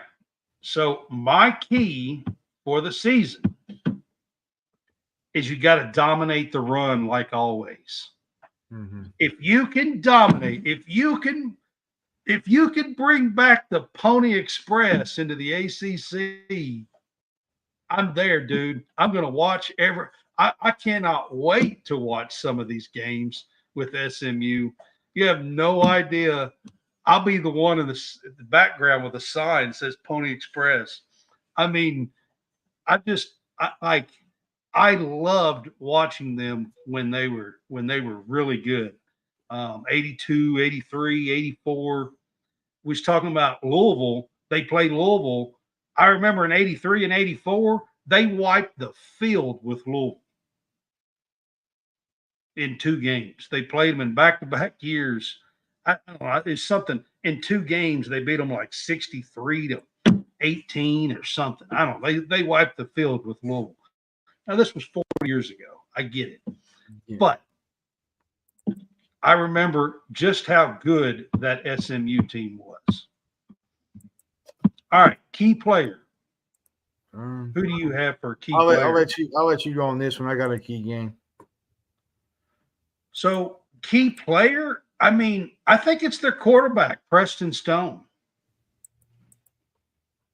He is a really, really good quarterback. Like I said, he operates this offense at a very high octane pace. They've got a really good running back, Jalen Knighton.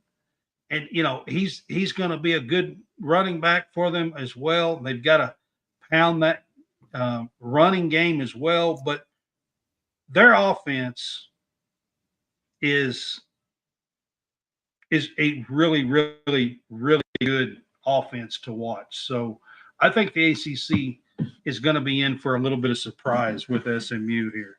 All right, key game. I say it'd be Florida State because you're coming into the ACC right out of the gate. And, I know that Louisville game's right after that, but that's the one I got is at Louisville. You win that Florida State game, the one I got. You change the whole direction of your year, I think. Well, absolutely. But of those 2 games, if they could still win at Louisville, I mean, nobody would expect them to beat Florida State. But if they could still win at Louisville, that's making some noise too. Well, really. And the thing too, they got to win the games against BYU and TCU at home because you just can't lose those games. Like, especially with their schedule, they got. All right, so I wrote it down: 83 and 84 against Louisville. They outscored them 65-13.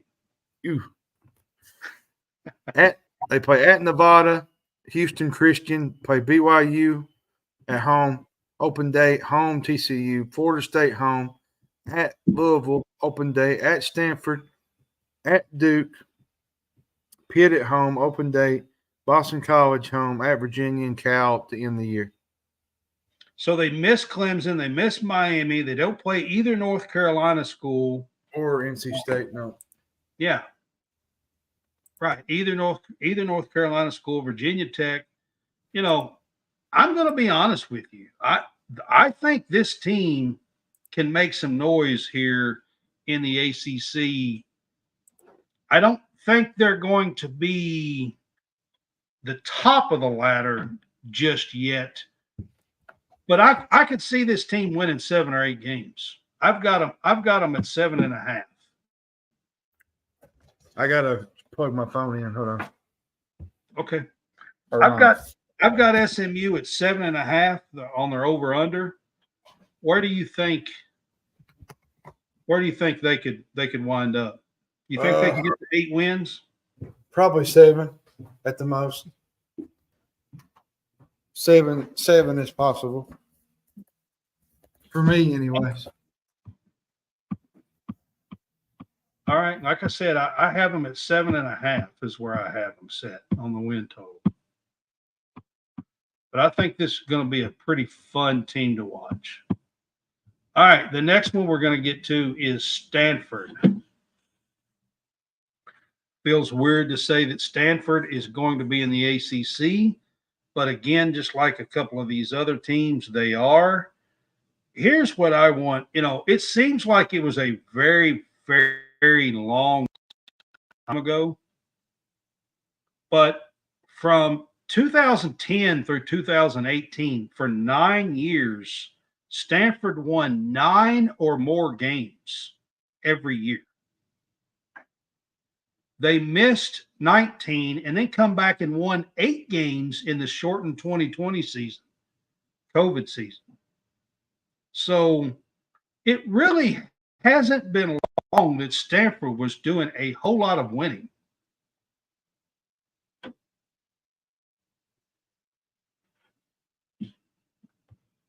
Are you with me, John? Yeah, I'm here. I'm here. All right. I didn't know if you was with me or not. Yeah, I'm here. You know, I think a lot of people think that Stanford's kind of a doormat. The whole decade of 2010s, they were really, really good. They were. You know, last year consistency was a major problem, you know. Well, they had a first-year coach. He's in his second year now. You know, what do you think they can do here in the ACC, coming into the ACC? I mean, the running game needs to, you know, E.J. Smith was their top back year. He's at A&M now. You know, they get Cedric Irvin. He's probably their main guy. To me, the offensive line, the whole thing needs more options, you know, because the quarterbacks still make most of the rushing. And you can't have that going forward. You got to have at least some kind of semblance of. They need better line play, and they need some running backs that can move the ball.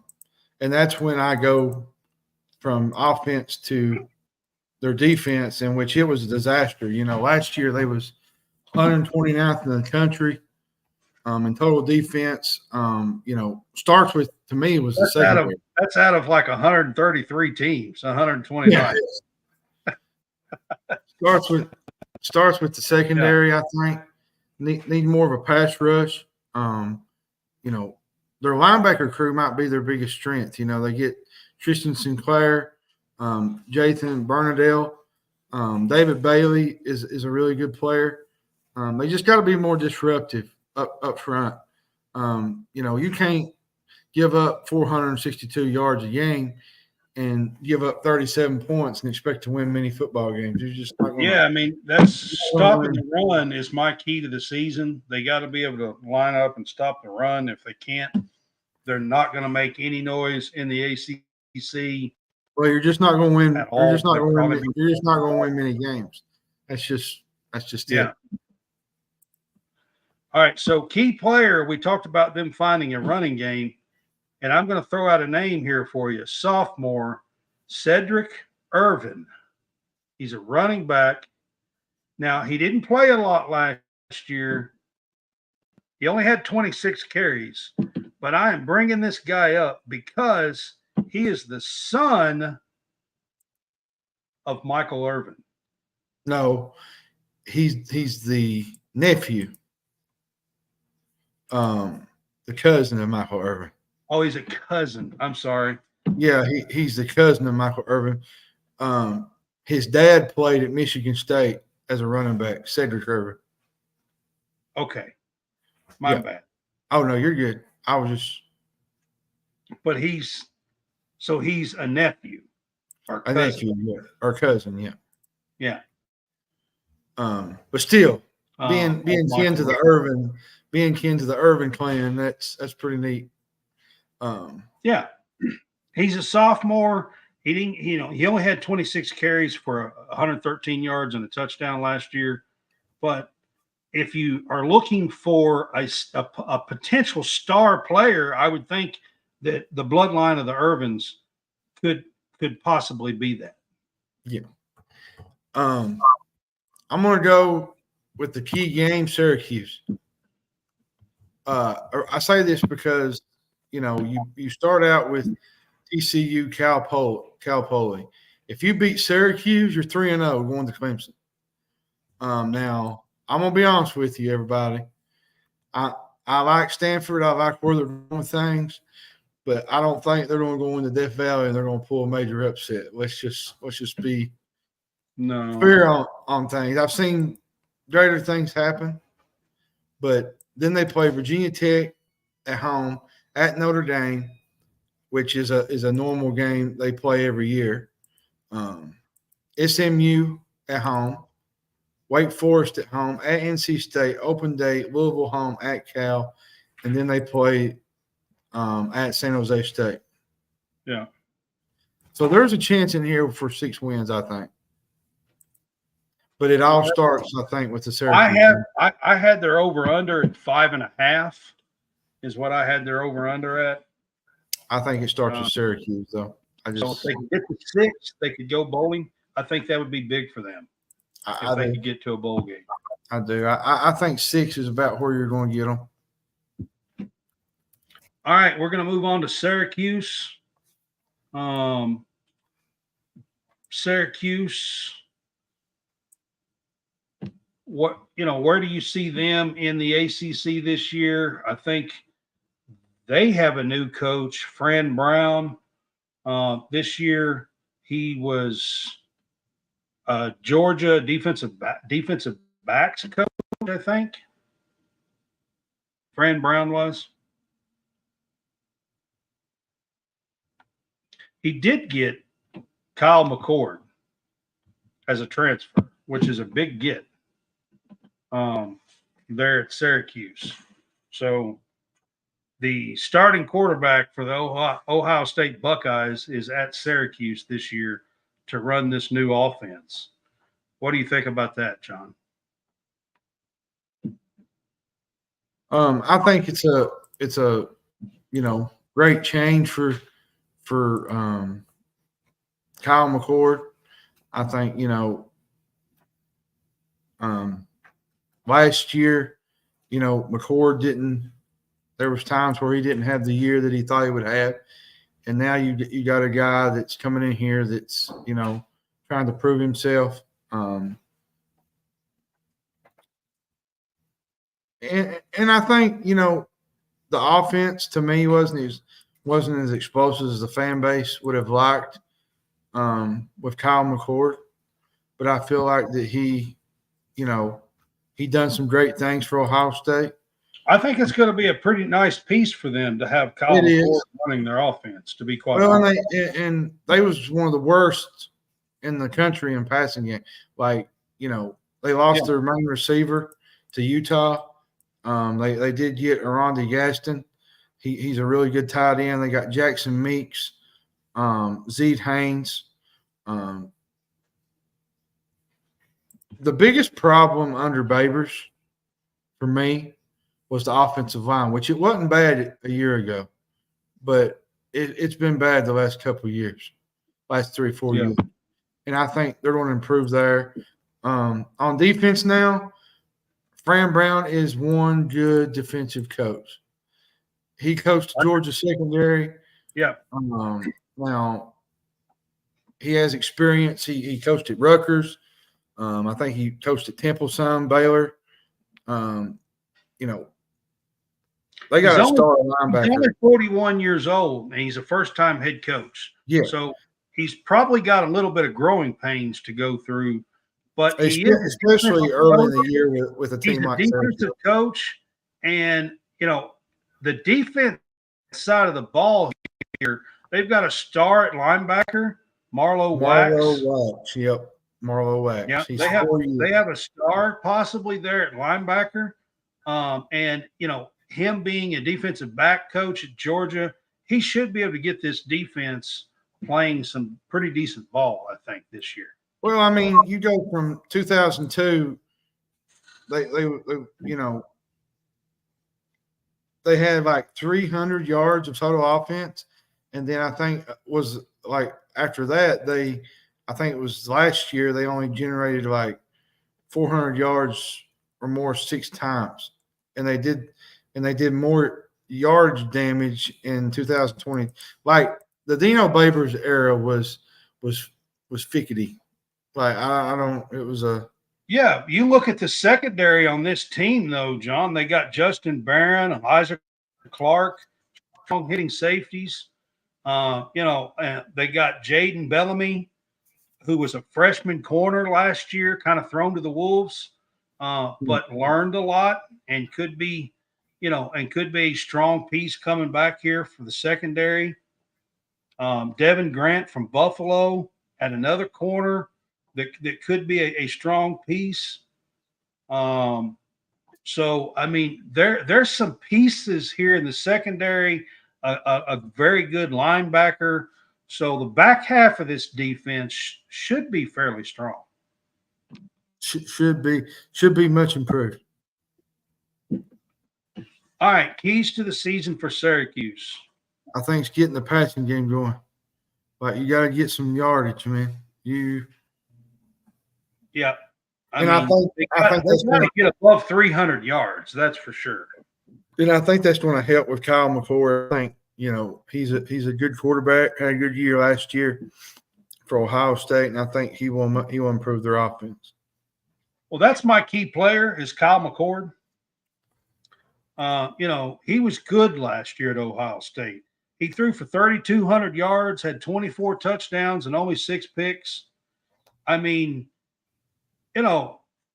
he wasn't C.J. Stroud. No.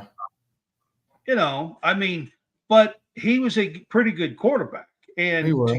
To get him that kind of talent to come into Syracuse under a brand new defensive-minded head coach in his first year ever leading a program, I think it's a pretty big deal. I do. And key game, I think is, I'll say it. I think it's the Georgia Tech game. Early in the year, I mean, because you got if you win that game, you're possibly 5-0 going to NC State, and you're probably at UNLV game won't be easy. No, they'll be much improved too. Barry Odom's got a really good group out there. And they already had a pretty decent year last year in the first year. It won't be an easy game to go to UNLV. No, it won't be a cakewalk, no. But the Georgia Tech game, I agree with you. As far as ACC as well is going to be a key game there for them early on. They play Ohio, Georgia Tech, second game of the year, open date, Stanford, Holy Cross, and at UNLV. That's those first 5 games that you were talking about. I mean, you win a couple of tough games there, and you could be sitting at 5-0. at NC State, open date, at Pitt, Virginia Tech at home, at Boston College, at Cal, UConn, and then you finish at Miami. When you look at this schedule, they don't play Clemson. They don't play Florida State. They don't play North Carolina. They don't play SMU. They don't play did I say? Yeah, I said North Carolina. I mean, there's a bunch of them out of the ACC that should be 7-8 win teams that they don't play this year, including Clemson and Florida State and Louisville. Yeah. So the schedule isn't terrible when you look at that schedule. For a first-year head coach, John, looking at their schedule, I've got their win total set at 6. And I think, they could get that 7th game possibly. For a first-year head coach, I think that would be pretty good if they can. Yeah. What do you think? I think so. I think there's a chance for them to get 7. Yeah. Yeah, I think that 6 or 7 mark for them is probably where it's going to be at. And I think the schedule plays a pretty good role in that as well. All right, we're going to move on to Virginia. And Virginia's kind of had a rough go lately. Yeah, they've had a tough time. They really kind of have. And not so much on the football field either, more off the field stuff too. Yeah, they had some. Well, it wasn't. It was part of the team off the field. Yeah. Yeah. So they've kind of had a really rough. They had the shooting in 2022. 3 players were killed. Maybe there's hope for a little bit more positivity coming. And they got a bunch of veterans returning, I think. They got some talent from the portal. Last year was a little ugly. They only lost to Louisville by 7 points. So there was a couple games you competed. It was just too many turnovers. Special teams was bad. Not moving the ball consistently. Offensive line has to be better. They have to get more production out of the running backs. Yeah, the running backs was really, they gotta figure things out there. And their quarterback situation needs to be settled a little bit. They've been kind of going back and forth with 2 guys. They have, Anthony Collindray and Tony Musket played a lot last year, and they threw a lot of picks. There was a lot of interceptions between them. There was just, but Collindray is probably going to be the likely starter, I think. Excuse me. All right, on the defense, it's just got to be better, to be honest. I mean, absolutely. On the defensive side of the ball for Virginia, they got new corners. Mm-hmm. The line, they got to figure out a way for that 4-2-5 to get some pass rush. Yeah, my key to the season though is just pass protection. You allow 43 sacks on the year.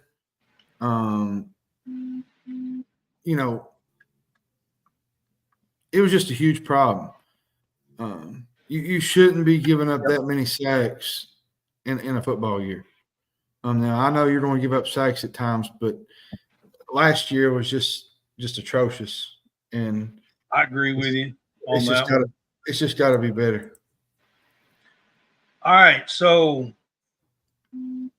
key player. I mean, it's kind of hard to pick here.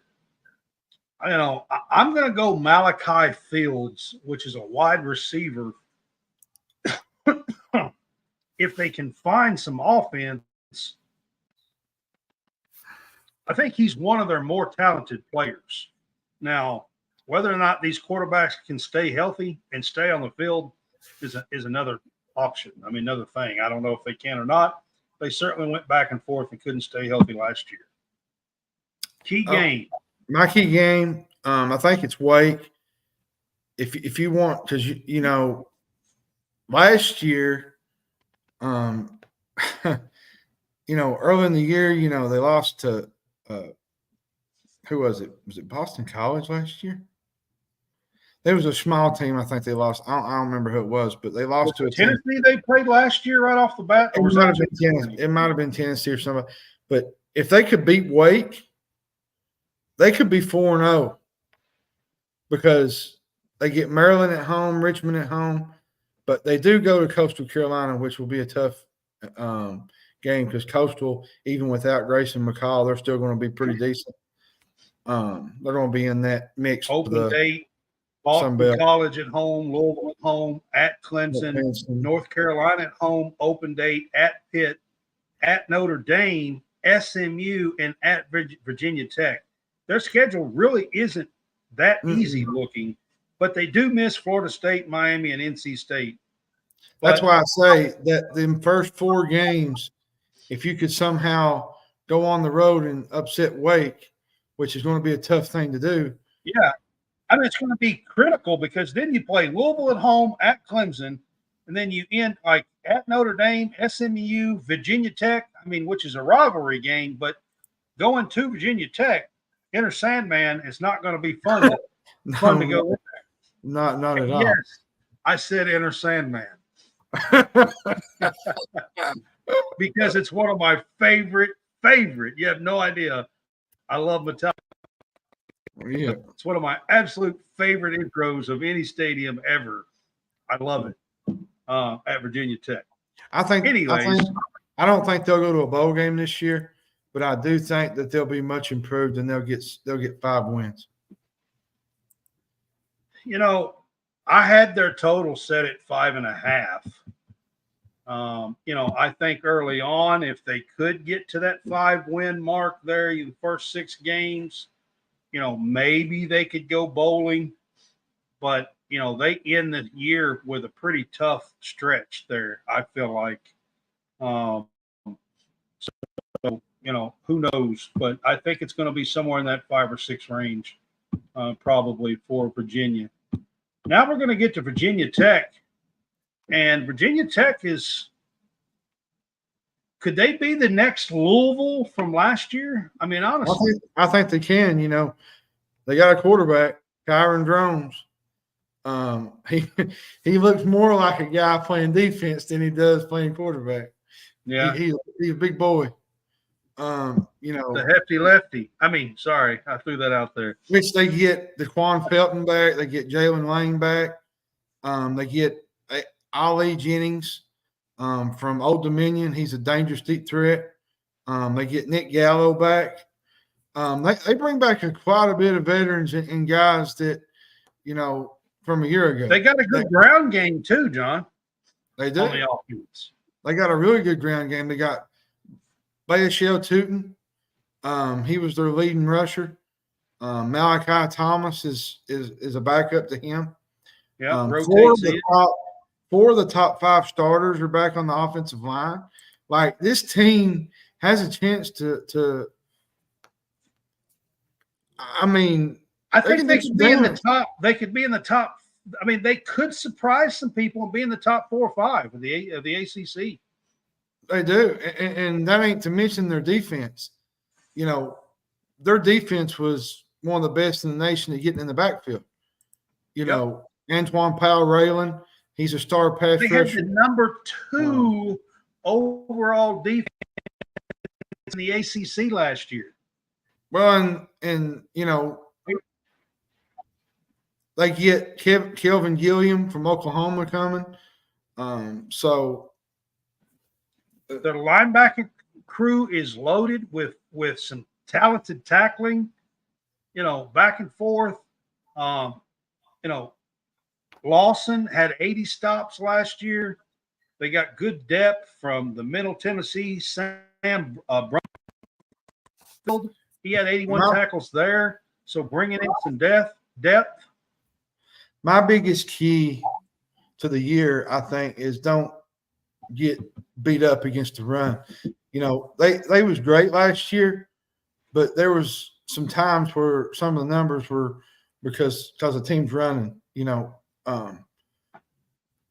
wasn't like they were running like crazy. The numbers here is 140 yards. So yeah, so 140 yards is not god awful. We're not talking about Ray Davis against Florida last year or nothing like that. But I mean, 140 yards. If they could do that, they were 6-0. If they gave up more, they were 1-6 last year. Well, and that takes me to one of my players to watch, and that's Kyron Drones. He kind of reminds me of Jalen, not Jalen Milroe. I'm thinking Jalen Lorenzen. The way he's built and the way he moves around in the pocket, he can just do things with his arm and his legs, and then he can just beat you up going downhill. He's one of my players to watch. Aeneas Peebles, defensive tackle.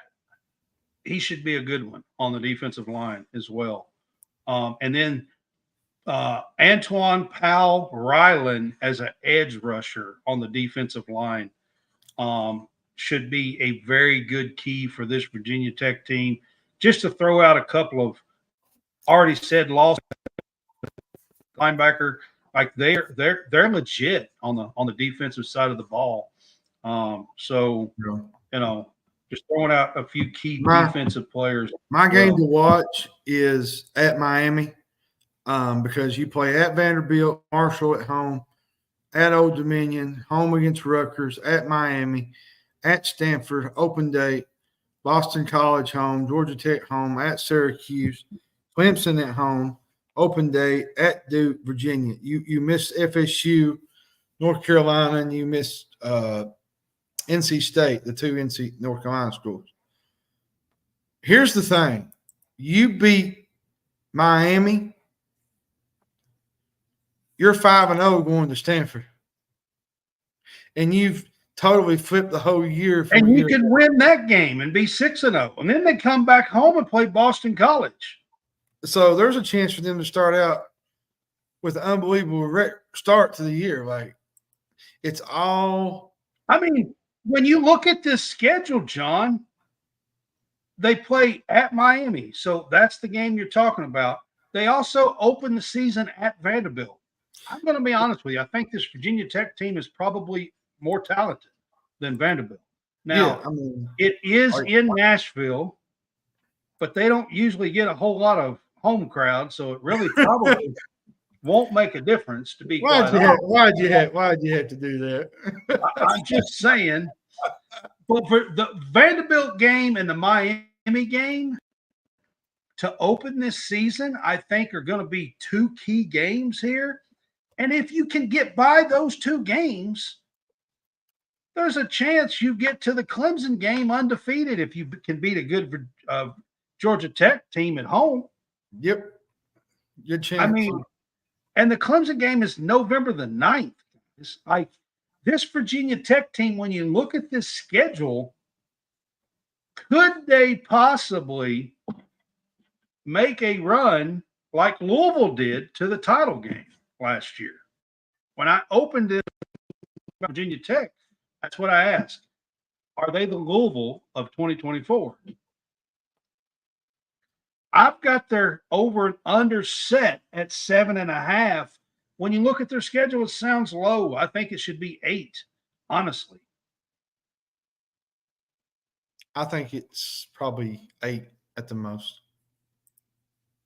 I think 8-4 would be a very good year for them, but that's losing against Miami, Georgia Tech, maybe at home. That's losing a couple of these games. You're not going to probably beat Clemson, probably, but I mean, anything's possible. I think 8-4 is definitely attainable for sure. Mm-hmm. All right, we're going to get to the last team in the ACC tonight. Got Wake Forest. with Wake Forest, they're coming off of a 4-8 record, losing their quarterback last year really hurt this team.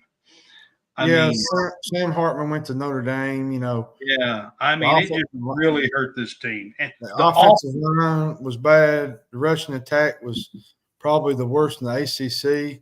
Well, the offense had kind of had a mojo for the last 3 or 4 or 5 years with Wake Forest, and then last year when they lost their quarterback, they just lost their mojo. Honestly. Well, they went from winning 11 games in 21 and scoring those points in 22 to coming up with just 243 points last year. And most of those was in the first 3 games. Okay, I'm going to give you guys a few numbers offensively. In 2021, they scored 574 points. In 2022, they scored 469. Last year, they scored 243.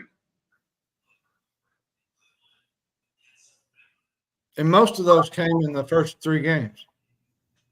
243 all year instead of 500 something, 469, 470. And there's still concerns with this defense. This offense. You lose Jamal Banks to Nebraska, you lose Keyshawn Williams to Indiana, Wesley Grimes to NC State. There's concerns here, man. So Dave Clawson has done a heck of a job at Wake Forest to get them to be a decent team in the ACC for several years, because this Wake Forest team traditionally has not been a great team. I think they've only had 39 winning seasons in 116 years of football. I remember a time when Wake Forest won 2 games a year. Yeah. Back in the early 90s. Clawson's done a great job, but man, they've got to get back to finding some of this offense that they had, because that's what had propelled them to 7-8 win seasons, was all the points they were scoring all over the field, throwing the ball. And it don't get no better unless their front 5 gets better. That's my key to the year. Their front 5's got to be better up front. They just can't have the type of meltdowns and collapses that they had a year ago, especially with the schedule that they got this year. The defense, it wasn't terrible last year defensively.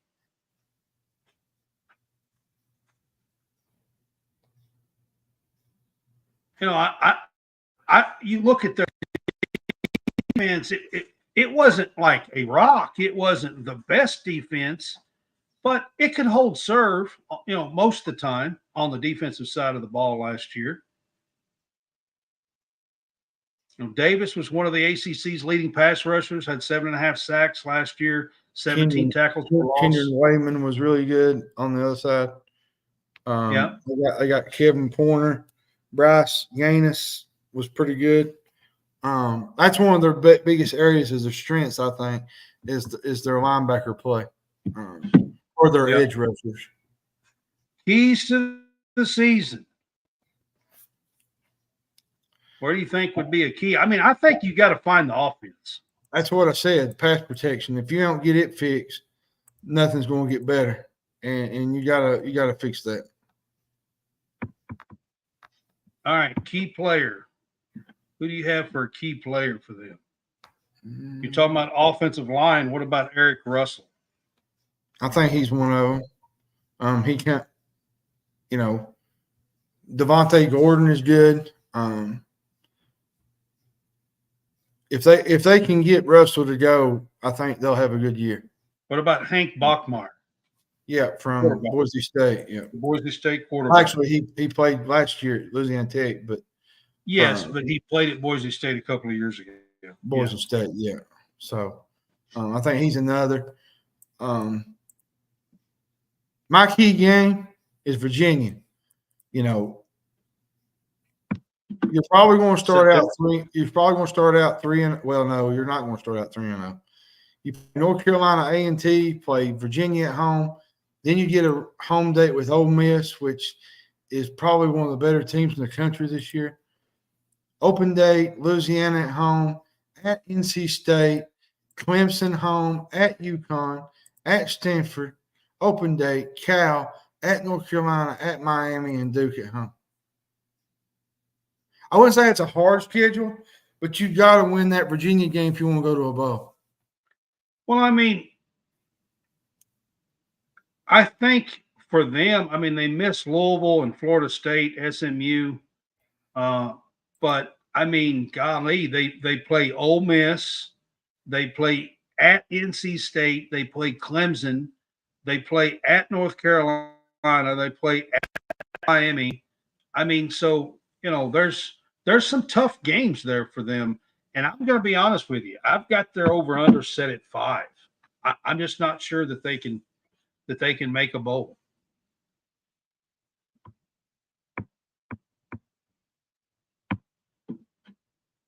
When you look at their schedule, do you think they can make a bowl game? I think it's possible. I've got it set at 5. So, all right, we are going to go to the end here. We're going to talk about who we think is going to make the championship game out of the ACC this year. What 2 teams do you have making the championship game? I think it's Florida State and NC State. I mean, I know people's probably going to think, well, you didn't pick Clemson, but until Clemson gets back Clemson football, I just don't see it. I mean, I think that's 2 good teams. I'm going to say Florida State and Clemson. The reason I say that is I still think it should run through Florida State and Clemson. It didn't last year. Louisville snuck in there. It could happen that NC State or Miami can sneak in this year and get in the championship game. The reason I say that is because this is going to be a much improved ACC, I think, this year. There's going to be a lot better, more teams, I think. Who's your winner? Florida State. I think they go to a playoff this year. I think they have a revenge tour. I think that's who I'm going to go with too, is Florida State. I think that is going to motivate this team. I'm almost positive of it, and their coach as well.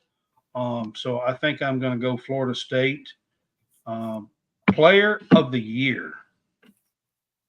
I actually think he could be a defensive player. I really do. I couldn't tell you. Right? I mean, it's too early for all that, but we're just doing a projection. I mean, it's probably not going to be right, but I think the Louisville defensive end could be it. The Ashton Gillott, or however you say his name, defensive end from Louisville. I'm gonna go Cameron Ward from Miami. Cameron Ward could be it. If he has a special season, Miami's going to be right up there at the top.